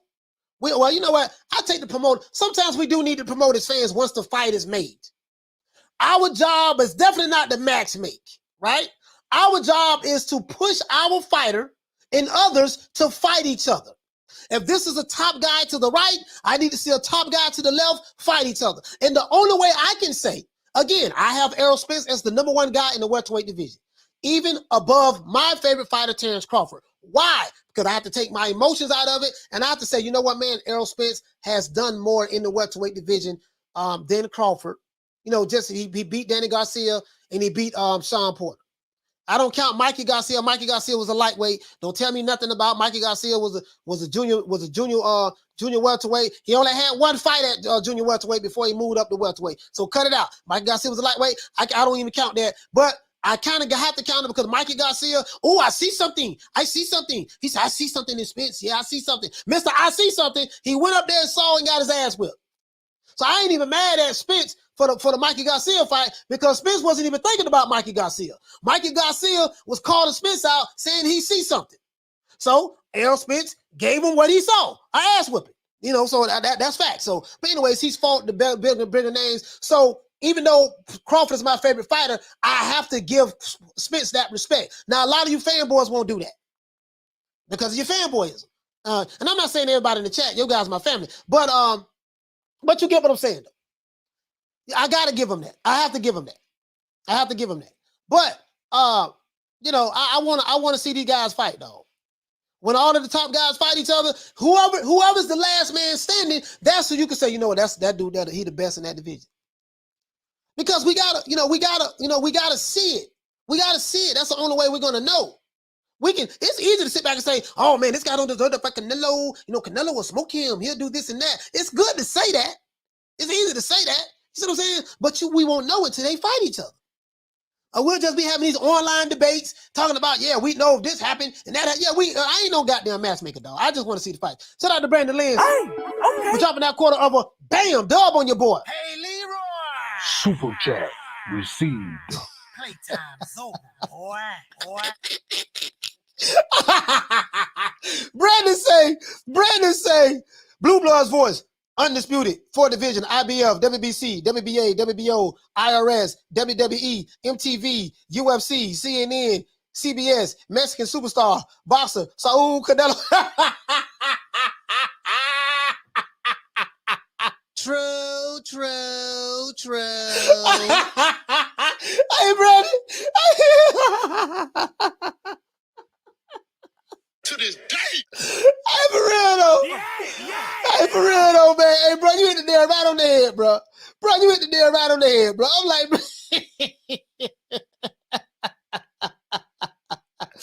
oh, my God. Oh, man.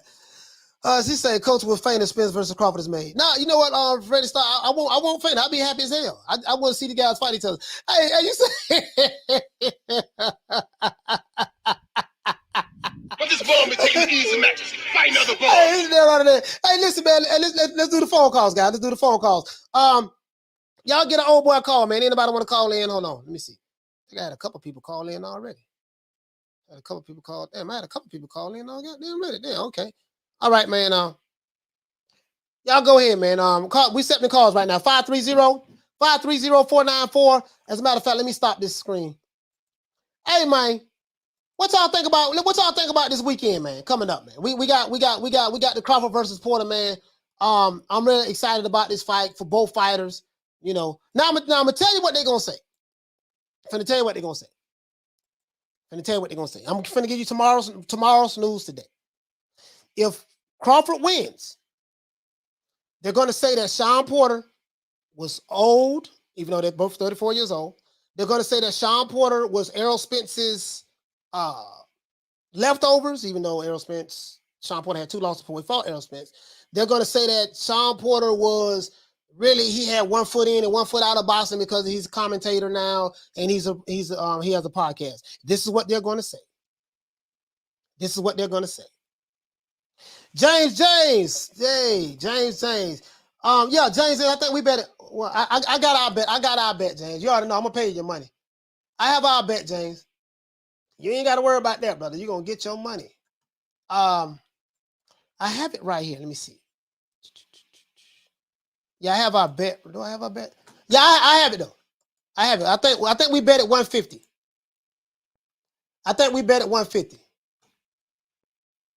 Yeah, I think we bet at 150, James, if I'm not mistaken. Hold on. James. I got you, James. I got you right here. I think we bet at 150. Okay. This one guy, Mark Tayon, he said he bet 125, and he ain't sent me no info, so I guess that ain't no bet. Shout out to Bobby Ruff. Hey, okay. For dropping out of half for bam, dub on your boy. Hey, Leroy. Super chat received. Playtime's over, boy. I appreciate that, Bobby Ruff. This brother right here said, he said Shawn Porter will be buzzed by best name. You're right about that. Johnny Blaze, I totally agree with that. It's going to be a hard fight for Crawford. It's going to be a real hard fight for Crawford. That's not going to be his toughest name.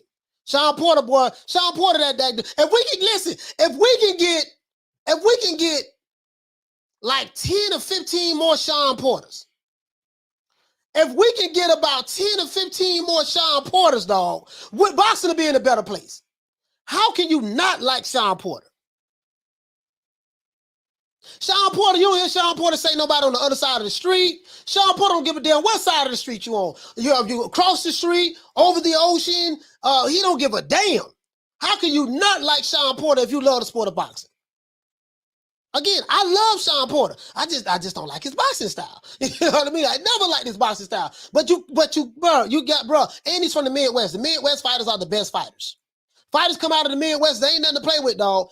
Out of the history of boxing, some of the best fighters that came out of America come out of the Midwest. We talking about Philadelphia, your Pennsylvania. We're talking about the Michigan era. You know, that entire Midwest. We're talking about Ohio. Right there, man, bruh. The Midwest fighters ain't nothing to play with, dog. The Philly Shell came out of the Midwest. Teacher, I could teach you a history on that. But this what I want to sit there. Hey, hold on, guys. Hold on. Before we do calls, guys, I got something I need to share with you guys. I have something I got to share with you guys. I got to share this with you because this is what favorite promoter in the history of boxing, Don King. Halim, I know you said, oh, he finna hate on Don King. Oh, he finna hate on Don. I'm not finna hate on Don King. I promise you. I'm not fixing to hate on Don King. Not fixing to hate on Don King. Chick, I see your email. Hold on. 224 and 225. I want to share something with you guys, right? I told you, shout out to the Queen, Bless 365. I told you guys to buy this book. Life and Crimes of Don King. Everything is documented in receipts. I want you guys to hear something. So you got to be careful when you see your favorite fighter on Instagram. I'm pouring mo. I'm sipping champagne. I got my pinky ring, not pinky ring. My pinky ring on. My pinky. I got ice. I'm blinging. I got diamonds. I'm doing this and doing that, bro. Yeah. All these guys want to be Floyd Mayweather, but they don't understand Floyd Mayweather. There's a method to his madness. They want to be Floyd Mayweather, but they don't want to put the work in. Anyways. That's neither here nor there. Check this out, though, right? I want to show you the type of contracts that they have in the sport of boxing and the type of contracts that Don King did to fighters who look like him. That's why I don't do skin color politics, because skin color politics will just confuse you. He said, what's the email? My email is newmediatodayusa@gmail.com. newmediatodayusa@gmail.com. I'll type it right here. New Media Today USA@gmail.com.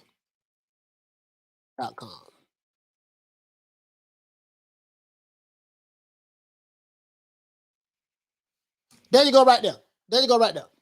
That's it. That's my email. Now check this out. This is what you're at. Now I want you to listen to this, guy. Listen to this. A lot of you fans don't know how dirty this boxing game is, right?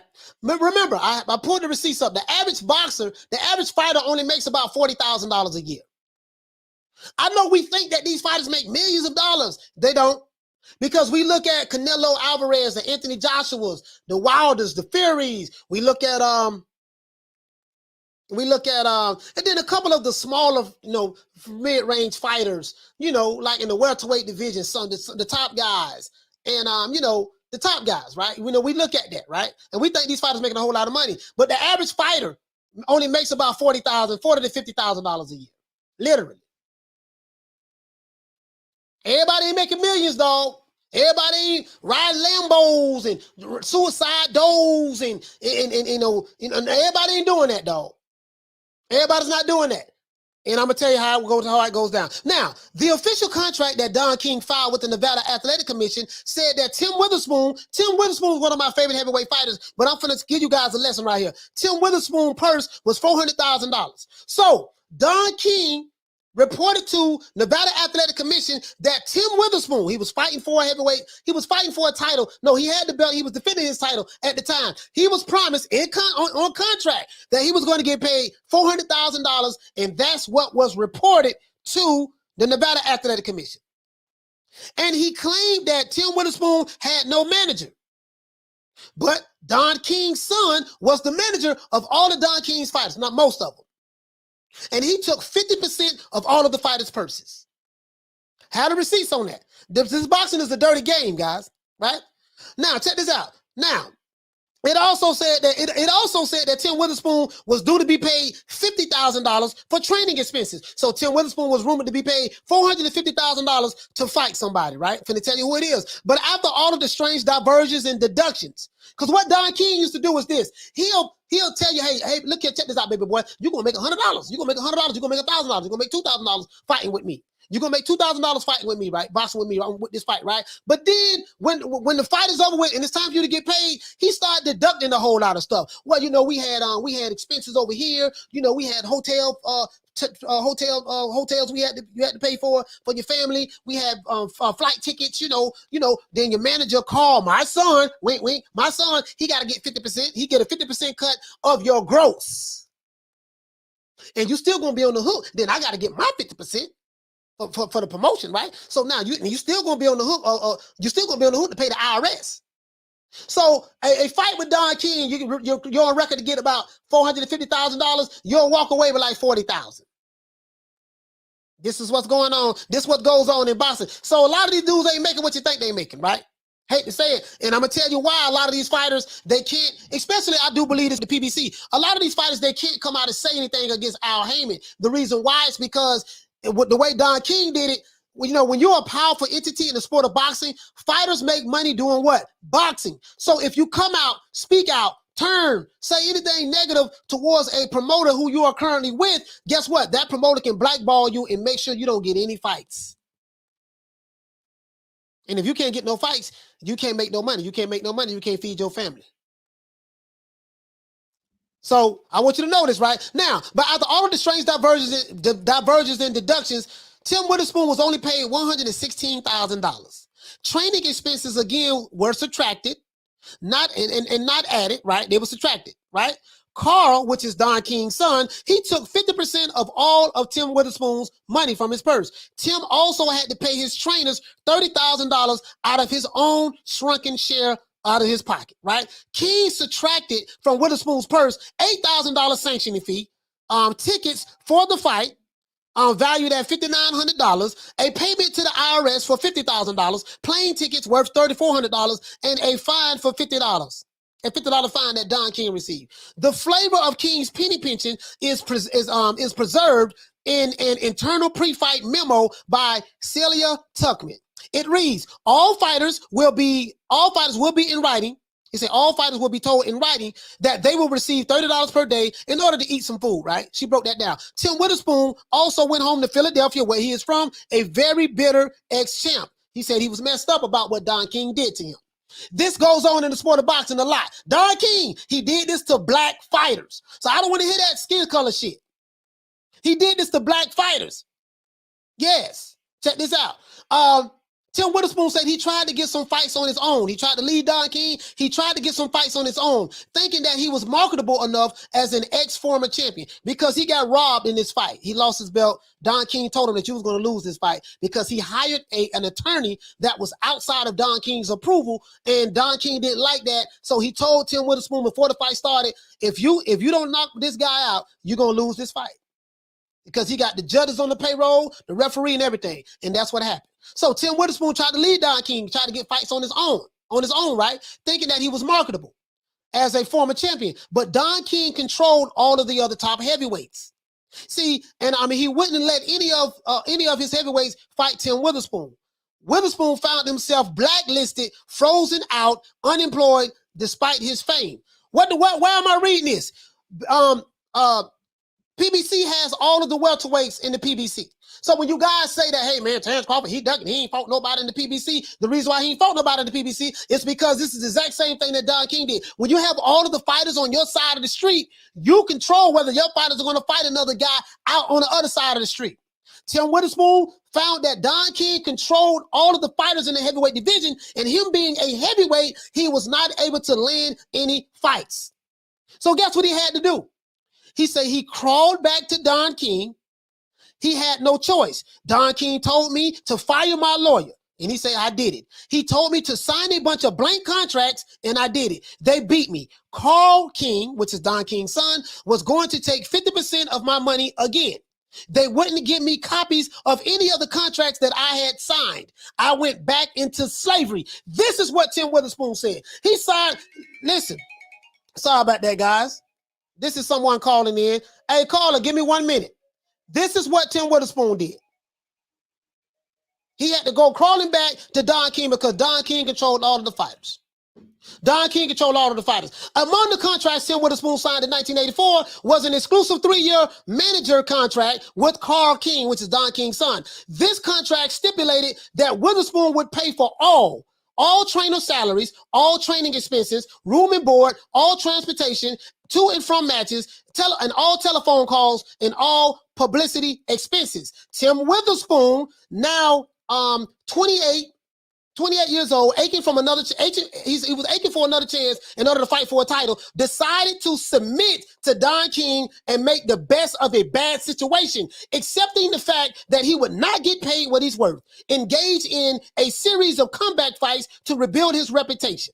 This is what he did. He had a fight, he got paid $5,000. He had another fight, he got paid $4,000, right? And this is what went on after that. So what happened, guys, in the sport of boxing, when you have a promoter that control a particular division because he have all of the fighters signed to his side of the street, guess what? Another fighter will not be able to get a fight with those fighters because that promoter, financial advisor, call Al, big fizz, cap, he will not let these fights happen. This is what happens. So when Crawford becomes a free agent, he has a decision he's going to have to make. If he wants to get those fights with the PBC, he's going to have to more than likely sign with Al Haymon. A lot of these PBC ass kissers. Now, will he get paid? I have no idea. And these fighters with the PBC, we know they get an allowance over there. And a lot of these guys ain't making the kind of money that you think they're making. But they are not allowed to speak out against the promoter, the financial advisor, because the promoter and the financial advisor has a lot of power. And if you speak out against them, try to attack them, guess what? They can blackball you and make sure you won't get no fights in the welterweight division, middleweight division, or whatever division that they may control. This is how it works. Bob Arum does the same thing. And I'm pretty sure Carl Al does the same thing. This is what they do. So a lot of times us fans, we sit back and say a fighter ducking this and ducking that. Now, sometimes that is true.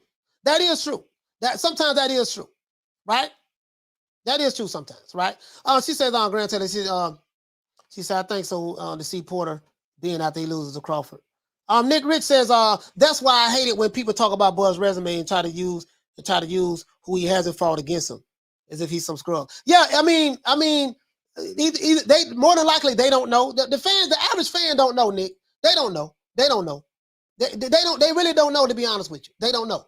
So they're speaking out of ignorance. They really don't know. So can't even really get mad at them. Okay, we're accepting calls now, man. Call in, man. Call in, my brother. Call in, y'all call in, man. Go ahead and get these calls rolling. I end up talking a lot longer than I thought I was, but I'm just saying we got a good fight. I'm excited about it, man. You know me, man. I'm always excited for fight week. Hold on.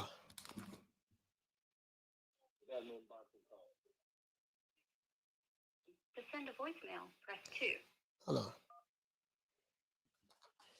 All right, let's see. Caller, what's your name? Where you calling from? Hold on. Let me turn this on. Let me put this on the thing. All right. Yeah, I can hear you now. I can hear you right now, brother. What's going on? What you want to talk about? Not much. Batman Boxing Talk from DC. I was calling in to talk about the Canelo and Charlo situation with Brother Hoya did come out and say that he had offered Charlo, I think it was like $9 or $10 million, and they said Charlo's people turned it down. Okay. So Charlo he said he never got the offer. But another thing I wanted to point out was Canelo tried to fight Andre too, and people don't bring it up. But the Zone denied it. The Zone turned it down because they wanted Canelo to fight Triple G, or they approved either Triple G or Kovalev. They didn't approve that the Lucha Andre fight. And then the IBF came in and made Sergey Devinchenko the mandatory, and it kind of tied Canelo up. So at that point, he was like, fuck it, I'm going to go fight Kovalev. Right. But Canelo tried to fight Andre too, man, but a lot of people don't bring that up. Yeah, I don't think Canelo ducking nobody now. Yeah, I didn't see. I'm gonna be honest with you, brother. I don't know the backstory behind it because I wasn't on YouTube at the time, so I really don't know the backstory behind why these fights didn't happen. But a lot of times, bro, I'm telling you, bro, like it's a lot of stuff going on in the sport of boxing. that us fans are not privy to. You see what I'm saying? Right. So I try to, now I'm trying, and I've been a victim of that. You said you Batman, your name Batman, right? Batman Boston. Yeah, Batman. Yeah, I now I try to like, I know I give Jamal Charlo a hard time. I do, because I like the kid. I think he's a good fighter. I think he's a good fighter. But too much is given, much is required.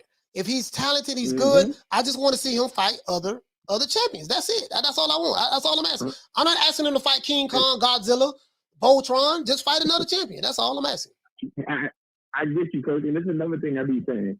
Like a lot of times with people like Charlo and Andre sitting around waiting for this Canelo fight, right. At the end of the day, bro, that's like us sitting around waiting for the lottery. We still got to go out and find a way and make means to make money to take care of our families and feed our families. And instead of Charlo paving his own way and putting himself in a better position as far as his legacy goes, him and Demetrius Andre are sitting around waiting, hoping that they pretty much hit the lottery. And I think to me, that's going to be a detriment to his career in the end. Like you always say, his brother doing his thing. You can't hate, win, lose, or draw. That motherfucker out there wrecking. You know, so you got to give him his props. But Jamal he's going to be a detriment to himself by sitting around trying to hold on to that old thinking that that's going to get the Canelo fight, and it's not. Oh man, yeah, but see this is what I'm saying, bro. Like I just want to see the fights, man. And a lot of times what frustrates me about boxing, when I read this book, bro, I'm begging everybody, please y'all go buy this book. I don't even know who this guy is by Jack Newfield. What's the name of the book? Show the book. I'm watching on TV. This book is called The Life and Crimes of Don King. And this book right here has receipts. This is not no guy who he just hate no Don. No. These are interviews from Larry Holmes, interviews from Tim Witherspoon, interviews from Muhammad Ali, court records, documents, real lawsuits, from Julio Cesar Chavez. And, like, this is like, just the deal is like, you'll get paid. Listen, I'm going to pay you $1 million to fight this fighter, right? And guess what? But I got you locked into a manager contract with my son. My son gonna get 50% of what you gross. Right, he hitting you two ways. All bucks. He hitting you two ways before you even get the money. Yeah, so he gonna get 50% of what you gross. So out of $1 million, $500,000 going to him, and then I got to get my 33% as a promoter. So that's 80-some%. So that's 80-some%, right? 88% right there. You see what I'm saying? Now that leaves you, that leaves you 20%, right? And then now, you still got to pay your managers. You got not your managers. You still got to pay your trainers and all the other expenses I'm billing you for. Hey man, you might walk away with $40,000, and guess what? And you still have to pay taxes on the $1 million that you gross. And not only that, Coach, let me tell you what else you got to do. Pay on that $1 million. The managers, unless you got them into like a fixed pay where they get a fixed amount, they getting a percentage on that $1 million. Not only is taxes coming off that $1 million, but like say your trainer want 4%, 2%, that's coming off the $1 million too. That ain't coming off the 20% that you got after that 100. You know what I'm saying? After you don't pay everybody, that's coming off the $1 million too. So they hitting them. They hitting them. But like you said, man, I appreciate you. You remind me of Mr. T. You funny as hell, man. I appreciate you for taking my call today. Yes, sir, brother, man. I appreciate that, man. Batman, I really appreciate you, bro, for calling in, man. Let's get our brother a round of applause out of DC, man. That's right. Be safe, man. Yes, sir. Yeah, you know what I mean? So this stuff goes on. Now, I want to tell you something, guys. We think as fans that a lot of these fighters, now Crawford is making a little money. Not gonna lie, he's making some money. Shawn Porter's making some money. Errol Spence is making some money. Keith Thurman made some money. Danny Garcia made some money. But if you're not those 5 guys in the welterweight division, listen, if your name ain't Spence, Crawford, Shawn Porter, when I say some money, I mean like, you like $3, $4, $5 million. They making that kind of money, right? If you're not any of those guys, if you're not Crawford, Spence, Porter, Garcia, if you're not any of those guys, the rest of them dudes ain't really eating like that. Bro, Virgil Ortiz ain't really making no money right now. Boots Ennis ain't making no money right now. So they have to grind. They have to try to get the shot to fight for the title so that they can get a upgrade. I wish like hell, dog, that we would know we could know. Anybody want to call in? Sorry about that, y'all. Sorry about that. Man, sitting there running my mouth. I was like, hell, that we can really see how much these fighters are getting paid just out on the open public record. We can see, bro, like the way King used to do stuff. You're gonna sign this blank contract, just sign right here. You know what I mean? And what we gonna do? And then don't worry about it, baby boy. And then I'm gonna have I can't manage you because it'll be a conflict of interest. But what I'm gonna do, I'm gonna have my son manage you. I ain't got nothing to do with my son, and my son ain't got nothing to do with me. But your son work for you. Your son work for you in your company, and he getting 50% for doing what?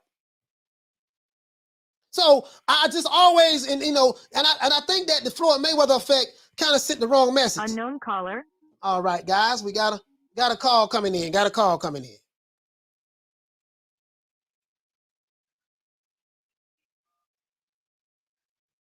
Hold on, my brother. Caller, what's your name? Where you calling from, my brother?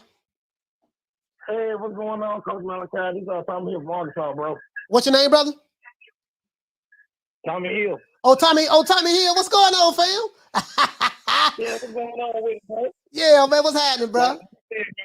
I remember the 3 contracts that Don King pretty much did to Tim Witherspoon, man. That was horrible.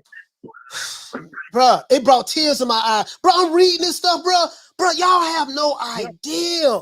Y'all have no idea how dirty. That's why when I hear, and all respect to Halim out there in the UK, that's why when I hear Halim like Don King is this and he ain't did anything, I'm like, bro, this is documentation, court records, testimony from people. This.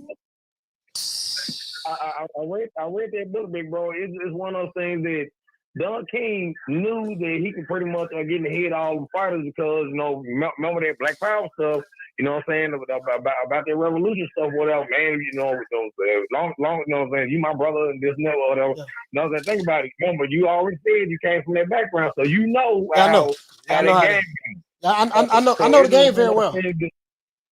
Oh, yeah. And the thing is, whatever, that's one reason why Don King used this shit against a whole bunch of black boxers and also Latino boxers too. Yeah. So that's one reason why he had his foot on Bob Arum neck on that talent pool or whatever back then. Mm-hmm. I'm trying to 223. Here you go, right here. Hold on, here you go. Hey guys, check this out.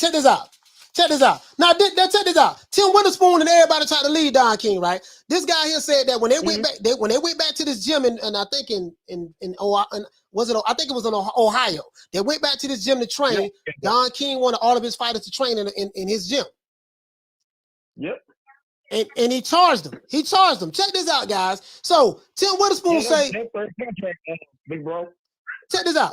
Tim Witherspoon said he had got together with the other fighters, Pinkley Thomas, Trevor Burbick, Mitch Green. He said they came together to try to form a revolt. Right. They tried to form a revolt, and Buck Carl King, which is Don King's son, he was managing them. He was getting money, 15%. A manager should not get no more than 33%.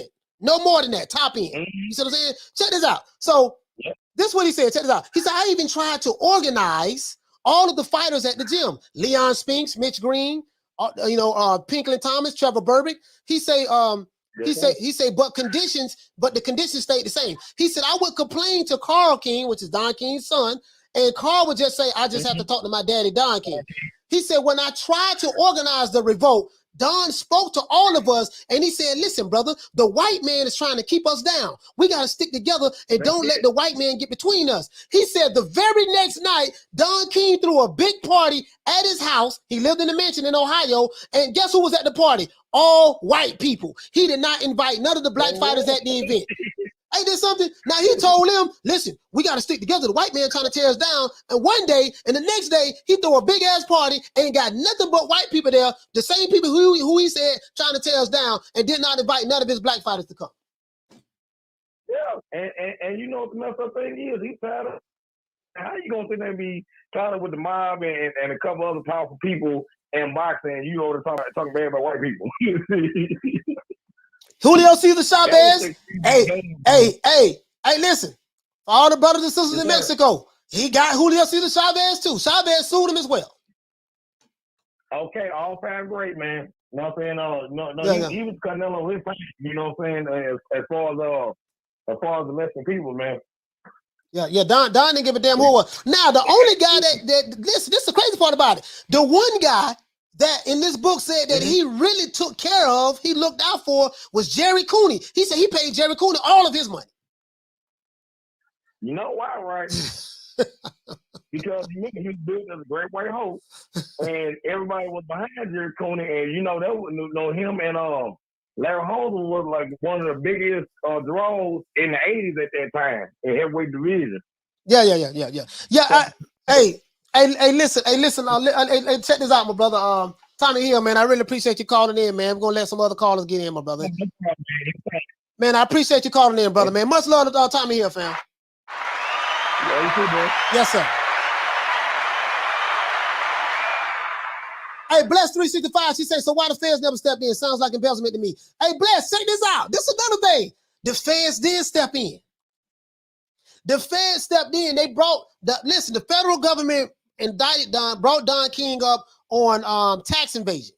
They said that he evaded taxes back in 1973, and they invaded taxes again in 1983. They brought charges up on him. And they was going to use the evidence that they said they had from 73 to help support their claim in 83. Guess what happened? Don King had a defense attorney. He blamed everybody in his organization but him. He blamed everybody in his organization but him. He said, hey, man, I'm just an innocent pawn in this, man. I got other people around me that help make these things happen. So if things didn't get done and taken care of, it wasn't me, baby. It was the people around me. They took the fall for Don King. His right-hand man or right-hand woman, I think her name was Carla. I forgot her name. It's in the book.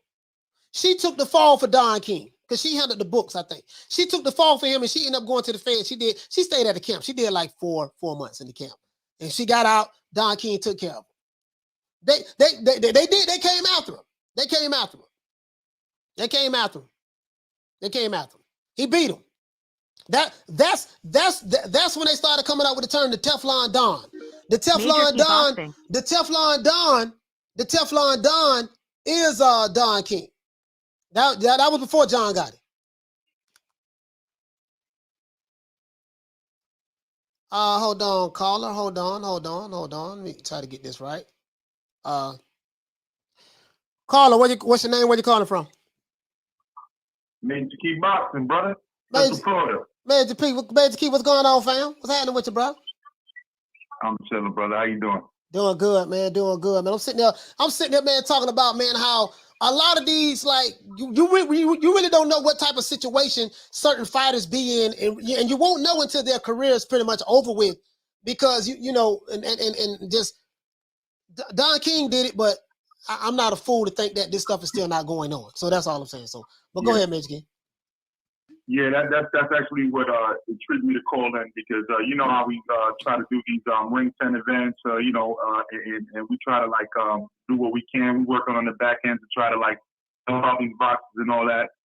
That's one of the reasons that Marvin McDowell actually focuses on literacy for these boxers before they sign contracts, because you mentioned Jerry Cooney was the only one that got ahead of the game, right? And he happened to be the white guy, right? But Jerry Cooney also, right now to this day, is ahead of the curve when it comes to a lot of stuff. He's got his own. He's an old man with a podcast. You know what I mean? Right. So he's doing what he sees can make him money.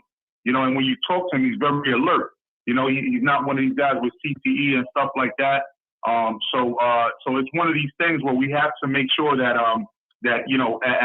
as parents, like there's a lot of parents that want to get their children into boxing and all that. We have to make sure that we're not just going in there blindly just for money.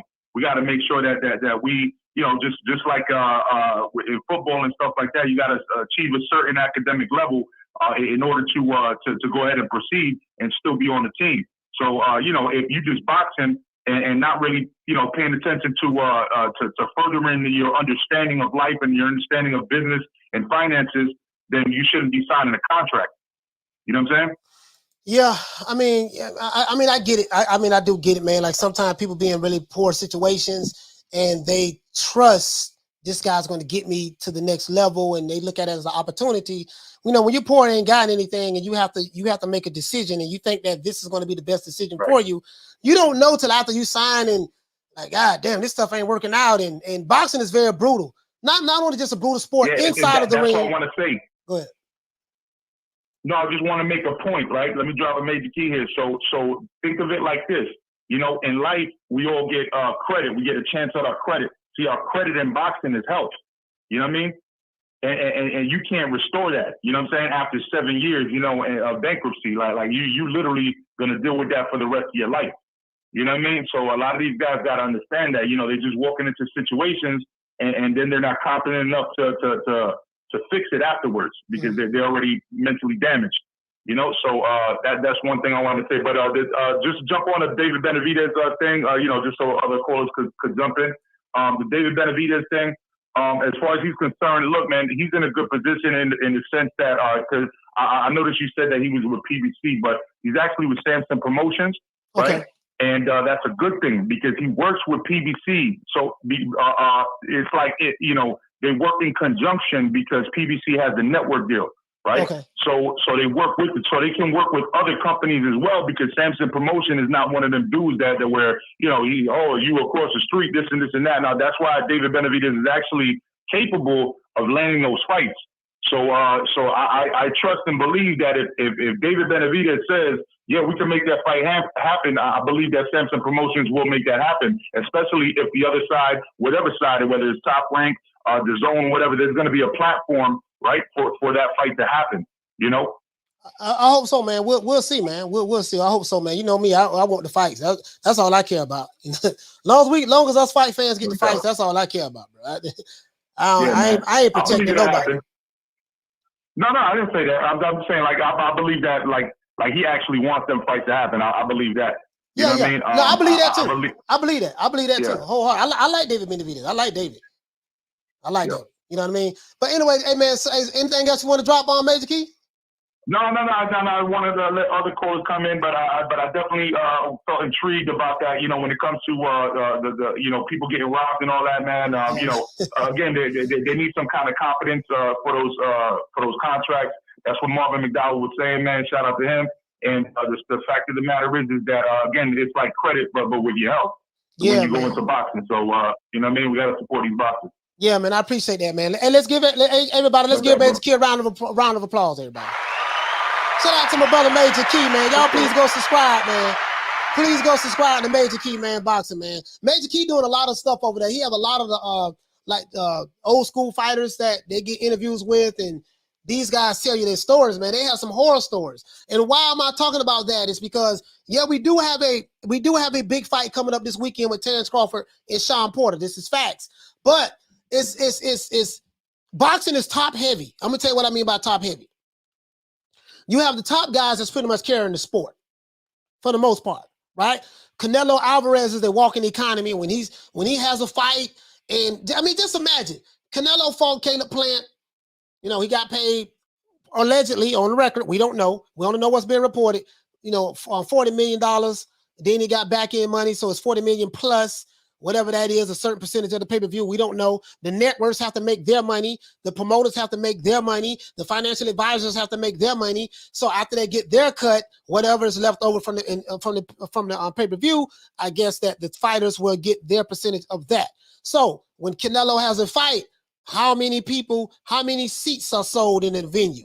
So that venue making a lot of money. Concession stands, you know, hotels. People got to book hotels. How many people catching flights to come to a fight? So when he has a fight, he brings money to their city or that location. Same thing with Anthony Joshua. When he has a fight, he's selling out football stadiums. So he have people paying money to come to one particular spot, one particular location, one particular venue. They're renting hotels. That's bringing money to the hotels. You know what I mean? The venues, the parking, all of that, the networks. These guys are bringing that kind of money.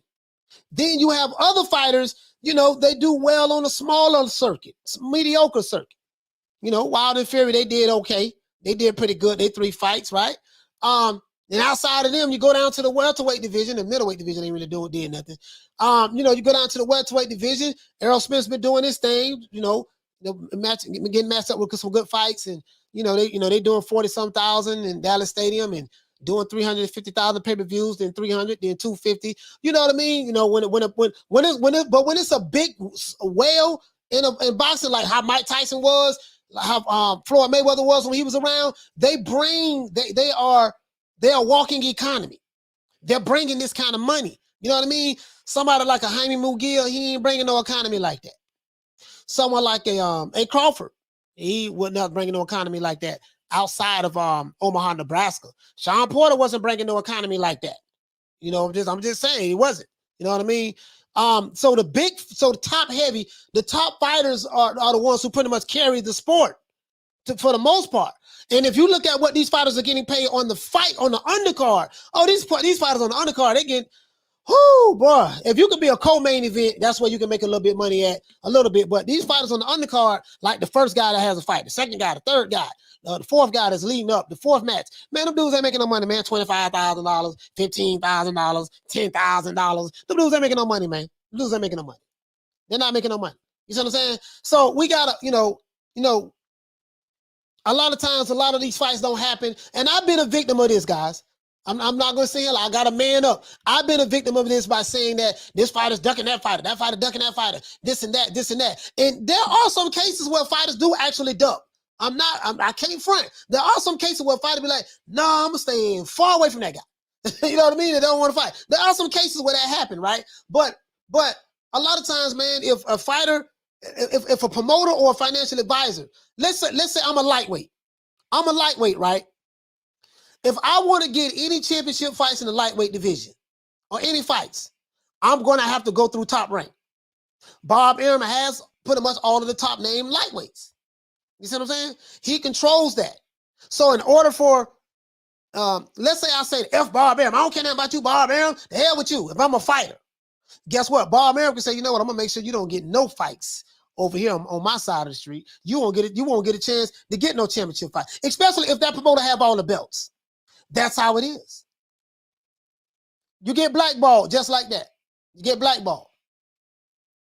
And now you stuck like Chuck. That's why you see some of these fighters, oh man, well, he should have just went off on that promoter. He should have snapped on him and cursed him out. Well, that's easy for you to say sitting at home watching the video. That's easy for you to say. But that particular fighter who fights for a living, if he burns this bridge or talk trash to this promoter, and this promoter have fighters that he wants to fight that have belts, that would not be advantageous to him. It's easy for us to say, sitting at home, but it's like you saying, well, he should have cussed his boss out at the job. He should have cursed him out. His boss ain't gave him no raise yet. His boss keep skipping over him. He should have cussed him out. Yeah, that's easy said and done, but if I curse him out, I'm gonna get fired.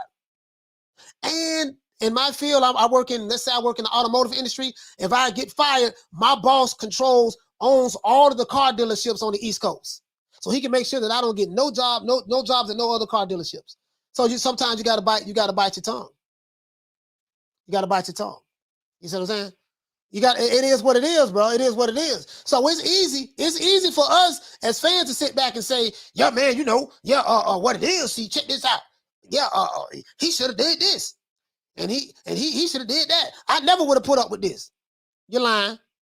You wouldn't have said anything in public because it ain't good to have these public spats. You'll be like Tim Witherspoon calling back to Don, Al Haymon, or Eddie Hearn or Bob Arum. You'll be back crawling back to him because when they control the fighters in your division, guess what? Who in the hell are you going to fight?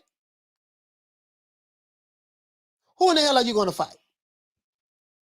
And if you're a boxer and the only thing that you know how to do is box, if the only thing that you know how to do is box, this is how you eat. This is your livelihood. If this is how you eat and this is your livelihood, how in the hell are you going to be able to provide for your family if you've been blackballed in that particular weight division? Valid question. Shout out to Southpaw Killer. The stinkiest of the icky. You want to smoke with the old boy Rick James? Shout out to Southpaw Killer. Hey, okay. For dropping that $2. Bam, super chat on your boy. Hey, Leroy. Super chat received. Playtime's over, boy.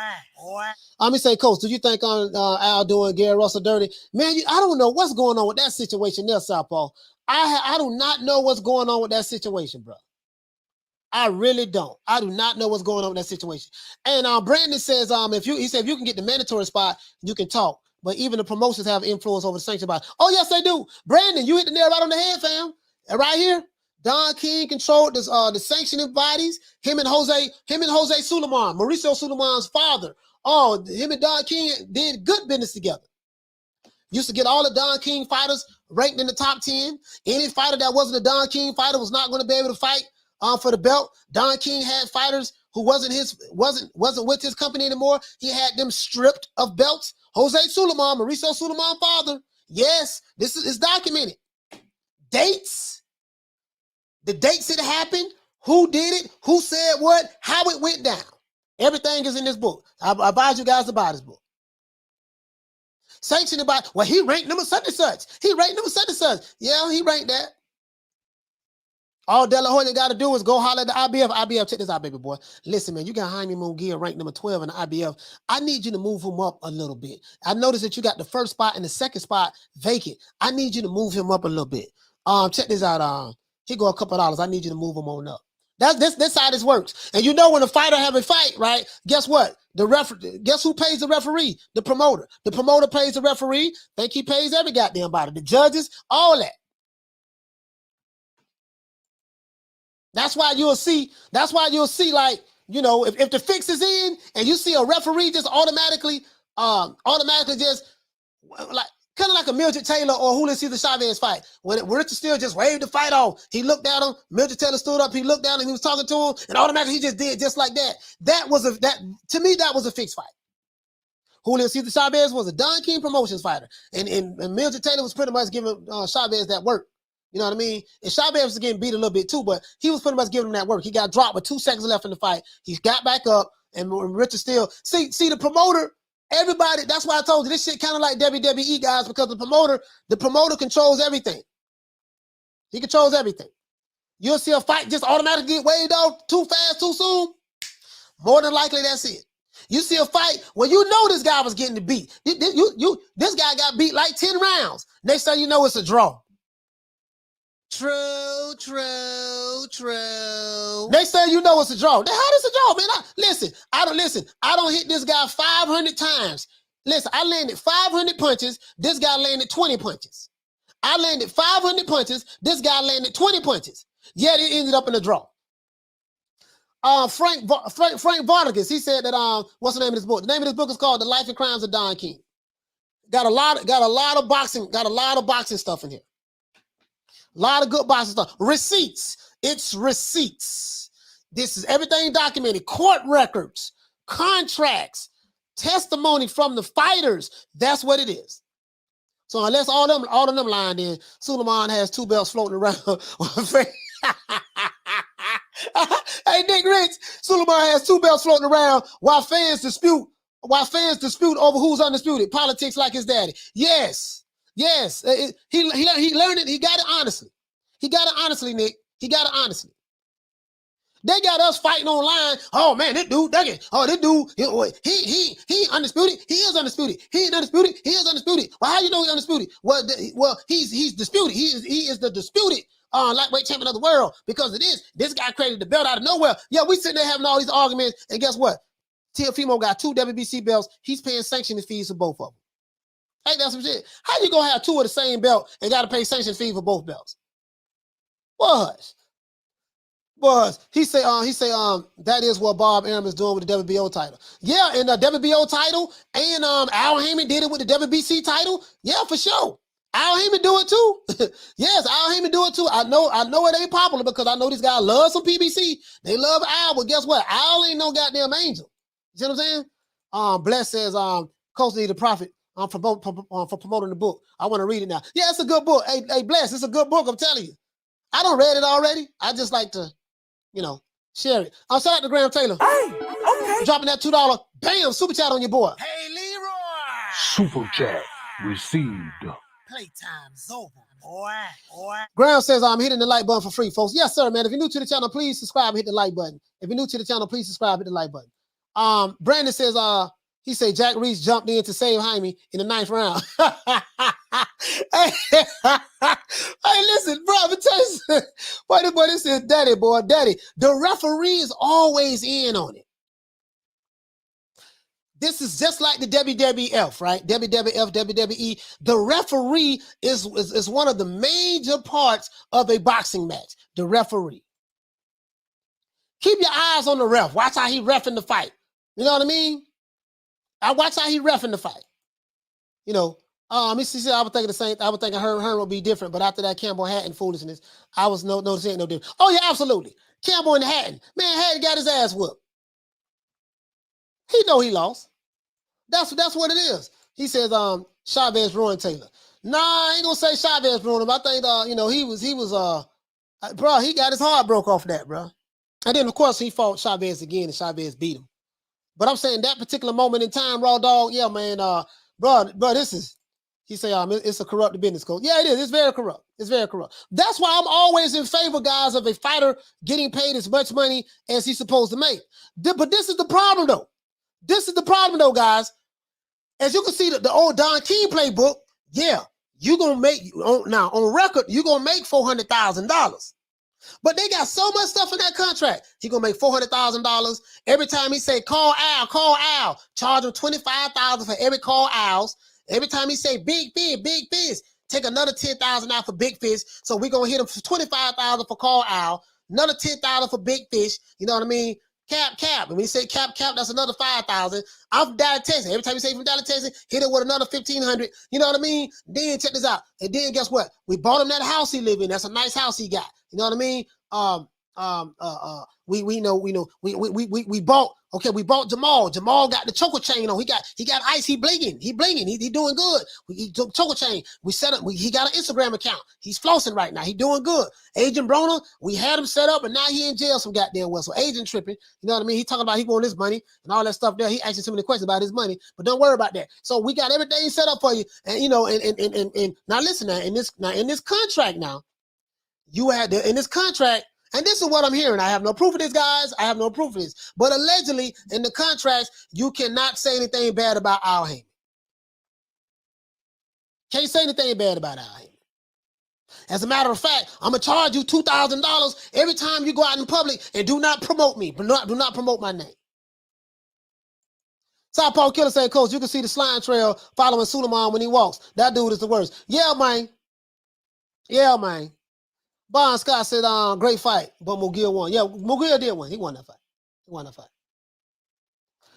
Caesar Castro says, the Mayweather versus anybody was all paid for too. Will says, he said, hey, Coach, you need a manager. I only charge 49.9%.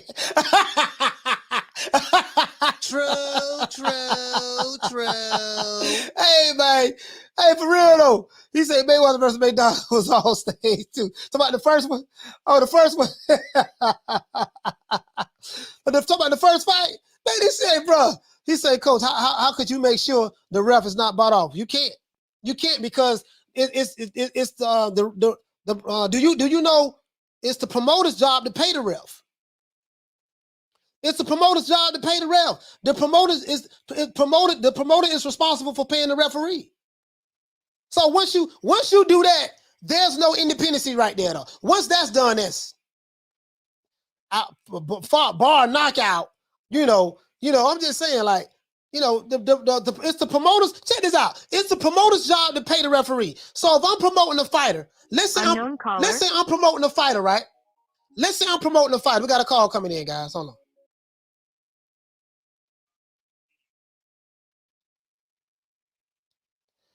Caller, where you calling from and what's your name?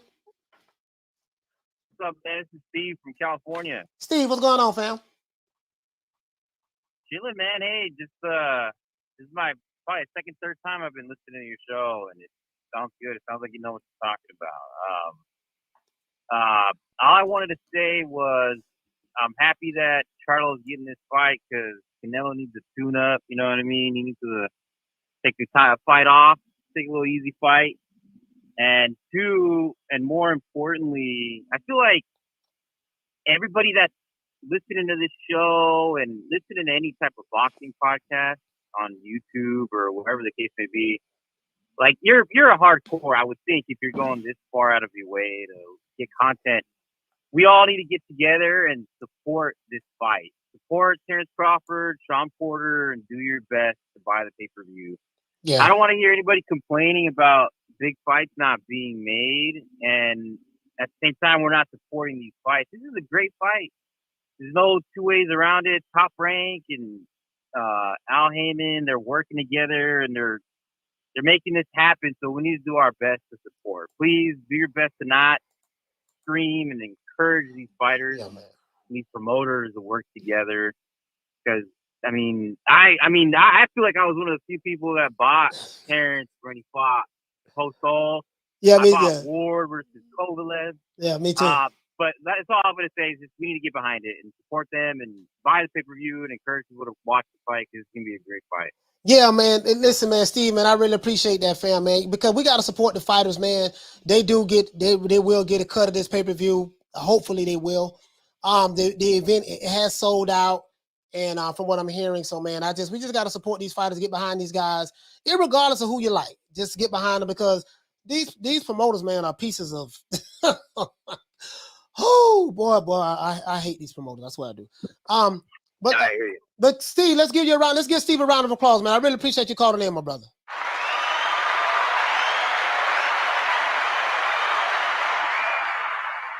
Yeah, Steve is right, man. We need to get behind this fight, man, and support these fighters, man. I'm buying the pay-per-view, of course, and I'm going live for this fight. Shout out to the Queen Bless 365. Hey, okay. For dropping that quarter of a bam dub on your boy. Hey, Leroy. Super chat received. Playtime's over, boy. Oh, she said, Coach, what round do you see the stoppage versus Porter? It depends. It really depends. I can see Porter getting knocked down, getting dropped, maybe 2-3 times. I don't really see him getting stopped. The only way I see him getting stopped, Bless, is if this is the way I can see Porter getting stopped. If he's stubborn and he fights the way he normally fights. If he's stubborn and he fights the way he normally fights with that bulldog roughhouse style, it's gonna be a long night. It's gonna be a good close fight. I see like the first 5 rounds. Porter like to throw a lot of punches, and I just think that if he continues to fight, if he fight Crawford the way he fought Spence, he's in. I could see him getting knocked down maybe 2 or 3 times. Knocked out, I don't know. If listen, I'm not gonna lie to you. If Crawford can stop Porter, we probably won't be seeing that Errol Spence fight. If Crawford can stop Porter, we won't be seeing that Errol Spence fight. And Porter gets very sloppy. I watched that Errol Spence Porter fight 3 times, and I came away with the same conclusion. I said, Errol Spence probably could have got him. If Spence, I think when Spence went back and looked at that tape, I watched that fight, and Spence did a lot of good things in that fight. Porter did a lot of good things in that fight. That fight was so close, and but Crawford is not Spence. I just said it, he's not Spence. He's not Spence. It's just the things that he was able to do with Spence. Which a lot of people are saying, yeah, you see what he did to Spence. Yeah, but Crawford got way better footwork than Spence. Spence is a flat-footed fighter for the most part in his style. Crawford ain't gonna be there like that. So if he come in fighting that bulldog style, it might be a late stoppage if he come in fighting like that, in my opinion. And that's just my opinion. And I betted on it. And I got a list here of all the other people who bet it. So we betted on it. So, people betting on Crawford. Betting on Spence and not Spence, betting on Porter, and I'm betting on Spence. I'm betting on Crawford. Like I just really believe that. So much to the point that I'm betting my money on it. If he come in fighting, if he come in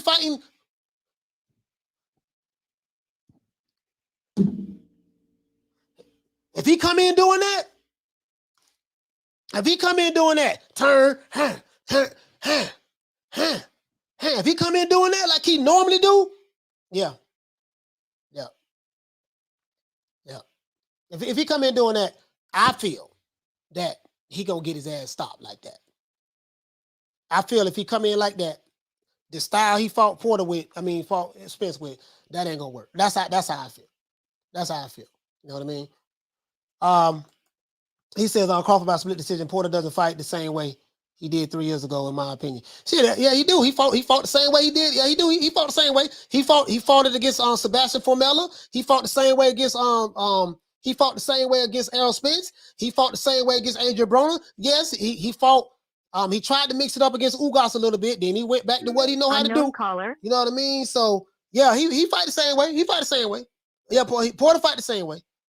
He fight the same way. 99% of his fights. Hold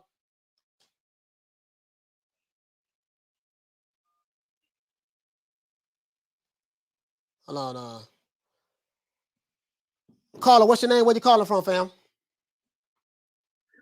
What's up? This is Valdez Buchanan. Valdez, what's going on, fam? Calling from Mobile, Alabama. All right, Mobile in the house. Mobile in the house. I got a cousin living in Alabama, man. Yeah, right next door. You already know. Yeah, man. What's happening, bro? Man, love the content, man. I'll be here every day, man. You get me through the work day, man. Love it. Appreciate everything you do, bro. Yeah, man. I appreciate that, fam. What you think about the upcoming fight? I know you're excited about it. Us fans, we getting the treat. Shawn Porter has the best resume in the welterweight division. I don't think anyone can argue that. Like, that dude fought everybody. Shawn fought everybody. Man, it's gonna be a barn burner, bro. I'm loving the fact that he actually got this fight to happen, and Crawford needed a challenge, man. He definitely got a good dance mate, stuff like that. And we got some guys actually, thinking that Shawn's gonna do well. I think he does do well, but honestly, just that style, just like you were just talking about, man, he throws so many things wide. He gets over his front foot. He leans on people, stuff like that. Tailor-made for a counter-puncher like Crawford to really excel, possibly even getting him up out of there. And that's kind of what I see happening and stuff like that. But let other networks tell it, man. They going as far as saying that Shawn Porter can beat this guy. He's instantly number one. Yeah. I think that's far as a little bit of a reach, especially with him not having beat Errol Spence and stuff like that. But just like you were saying, if Crawford can get Porter up out of there, I mean, it's wide open. I don't really think Spence will really want that smoke, but that is the fight to be made. Yeah, that's the fight to be made. And I will say this: like, Shawn Porter is a bad boy. He's a bad boy. I've been watching Shawn Porter since 2013. Him and Crawford. I kind of discovered them like around the same time. And Keith Thurman. And Thurman. So I've been following these guys a while. And Porter fights pretty much, he fights the same way. Porter fights. He has excellent footwork, but that's just how Porter fights. But I do have Errol Spence as number one welterweight. And even though Crawford is my favorite fighter, I feel like it would be disrespectful for me to put Crawford over Spence, being that Spence has fought Porter, he has fought Danny Garcia, and Spence he's fought Kell Brook as well, even though Buzz fought him. But Spence I'm not sure what's going on, Coach. Man, I'm having a hard time hearing you. Real choppy. I did hear you mention. Can you hear me now? Thurman. But I did want to ask you about that, man. With Boots being, in this division and whatnot. Yeah, I think he's been trying to call out Keith Thurman. He actually, called out some of everybody. But I want to ask you, man, do you think the most practical step up for him is like who he could actually get in there, to make his case and stuff like that, and try and break into that, upper echelon of the division, maybe like within, the top 5 or so? Man, to be honest with you, man, Boots is going to have to sign with one of those promoters. If he's trying to fight, can you hear me? I can. Okay, if he's trying to fight the top guys on the PBC, he's going to have to sign with Al. They're not going to. I'm just being honest with you, bro. They're not going to let no outsider just come and get the pick of the litter. I mean, they was forced to with the Crawford and Porter, but then Porter wanted that. Porter probably said, "Listen, man, I need this fight. I need it. They paying me the money. I need it, and he let him go. And that's why this fight. You notice this fight is just a pure ESPN fight. Top Rank. This is not Top Rank PBC. He allowed Porter to leave and go to the other side of the street for this one fight.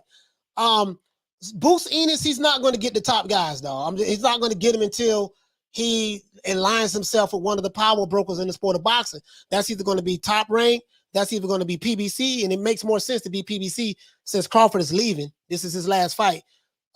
He's going to have to go to PBC. That's the only way he's going to get the fights, unfortunately. Well, I thought Crawford was with Top Rank, though. Yeah, Crawford is with Top Rank, but Crawford, this is his last fight on the Top Rank.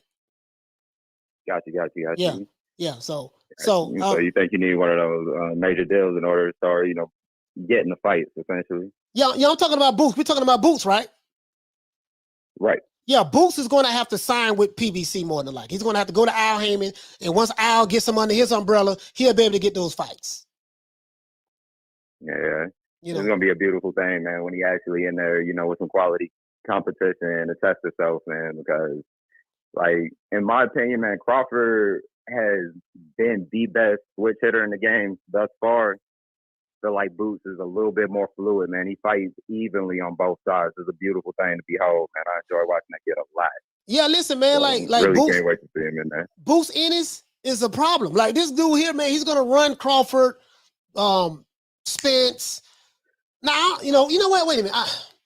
I say he's going to run those guys off the block because they're like, Crawford is 34, Spence is 31. I don't, so he's not going to be able to get those guys in the ring, in my opinion. Him and Virgil Ortiz, they the young, hungry guys. They broke, they ain't got no money. They don't have anything to lose. So they're more like a high risk, low reward. You're not going to see any of the top guys fight those guys. To be honest with you, you know what I mean? I don't think you're going to see them unless they make it happen. But Boots is going to have to sign with the only PBC. 23 years old, man. Yeah, he's going to. All right, man. Listen, we're going to wrap the show up, my brother, man. I appreciate you, Valdez, for calling in, fam. Is anything else you want to say? Val, can you hear me? Hold on, this brother can't hear me, man. This brother can't hear me. Let's give him a round of applause. The brother can't hear me.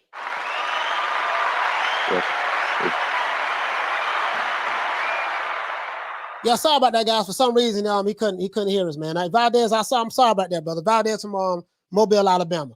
Hey, we want to give everybody a shout out, man. We know how we're gonna do it, OJ Juman style, man. OJ Juman style. He said, rightfully so, Coach. Plus Spence Unified Champ. Yeah, absolutely. I gotta give him that. I gotta give him that. You know what I mean? Shout out to Dave Rod. The stickiest of the icky. You want to smoke with the old boy Rick James? Let's give all the queens a shout out. Shout out to Bless 365. Shout out to the Queen Lisa Bell. Shout out to the Queen Arlette. Shout out to the Queen Karma Serene who was here in the building. Shout out to the brothers who betted me, man. Will. Shout out to you, fam. Shout out to Chinese Yoga. Unknown caller. Shout out to Chinese Yoga. Shout out to let's see who else. This other dude named Mark Taylor, and he didn't drop his cash app. So I don't want you talking about, hey man, I betted you. You didn't drop your cash, you didn't drop your cash app or none of that. So, or you didn't drop that. The other two guys did. F Society did, and F Society and Chinese Yoga did. All right, shout out to Tony Boswell. Okay. Shout out to the one Mr. Ham. Okay. Shout out to Paul Evans. Shout out to Graham Taylor. What's happening, bro? Thomas Jones. Renee Box Young. Shout out to the Queen Bless 365 once again. Shout out to Graham Taylor. What's going on, fam? Shout out to Matan 509. Shout out to Dave Rod. Shout out to my brother Charlo. Shout out to Tony Boswell. Shout out to CS Luna. What's going on? Shout out to Bon Scott. Shout out to Dragon Leg. What's going on, bro? Shout out to Mr. G in the building. Shout out to Halim, who was here earlier as well. Shout out to Nick Rich. What's going on, Queen? Shout out to Puerto Rock. What's going on, fam? Shout out to Dragon Leg. What up? Shout out to LaRon 9817. Shout out to who else we have in the building? Shout out to Paul Evans. Shout out to Ava. Shout out to Carlos Vargas. What's going on, fam?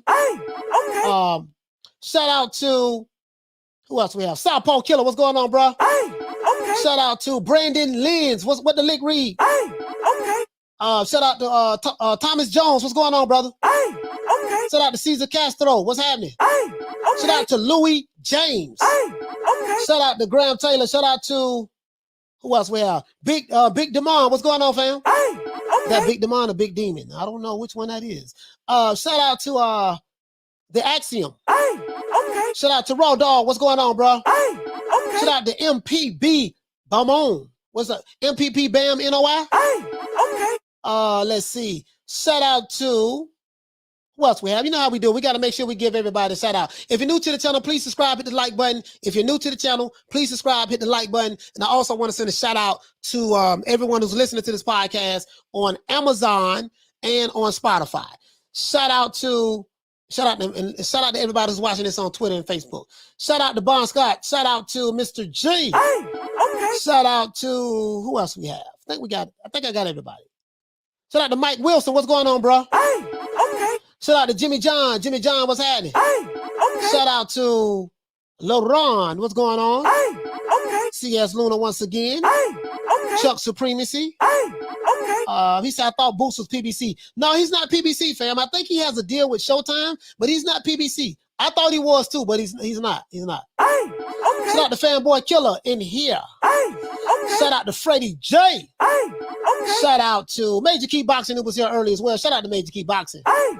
Shout out to Rob Rib Shows. He said, Coach, which is the greatest era for boxing? Oh my God, bro. I can't answer that right now, bro. I can't answer that. I would probably want to say that the Murderous Row. The Murderous Row. That era was. If you twisted my arm, I might say the 70s. If you twisted my arm.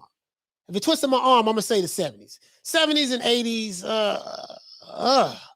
70s and 80s. It's a toss-up. If you twisted my arm, you know what I mean? That's a toss-up between the 70s and 80s. Shout out to Murat. Shout out to Bon Scott. Shout out to Arthur Hawkins. Shout out to Danny. Danny, what's going on, fam? Shout out to the Queen Karma Serene. Shout out to John Doe. What up, Doe? Shout out to who else we have? Shout out to my brother Hector Garcia. Shout out to Silvestri Ramirez. What's going on, fam? Javier Martinez. Let's see what we got here. Graham Taylor once again. Rob Rib Shows on the Queen Bless 365. And I think that's it. The Queen Nick Rich. Shout out to the Queen Nick Rich. Shout out to my brother Chick. What's going on, fam? My brother Chick. What's going on, my brother? And shout out to Louis James. Once again, New Media Today USA Boxing. See you guys tomorrow, 3 o'clock Eastern Standard Time. Shout out to Facebook. Shout out to Twitter. Please subscribe. If you're new to the channel, please hit the like button and subscribe. Also, subscribe to the podcast on Amazon Music. You can find us, New Media Today USA Boxing, on Amazon as well as Shopify. Not Shopify. I'm talking about Shopify. Spotify. I have a Shopify store. That's why I'm talking about Shopify. As well as Spotify. Once again, it's our boy Coach Malachi Williams signing out. If I forgot your name, please forgive me, guys. If I forgot your name, please forgive me. See you guys tomorrow, 3 o'clock Eastern Standard Time. Don't meet me there. Beat me there. See you guys tomorrow. Peace. Man, I'm out of here, bro. Let's go. Come on.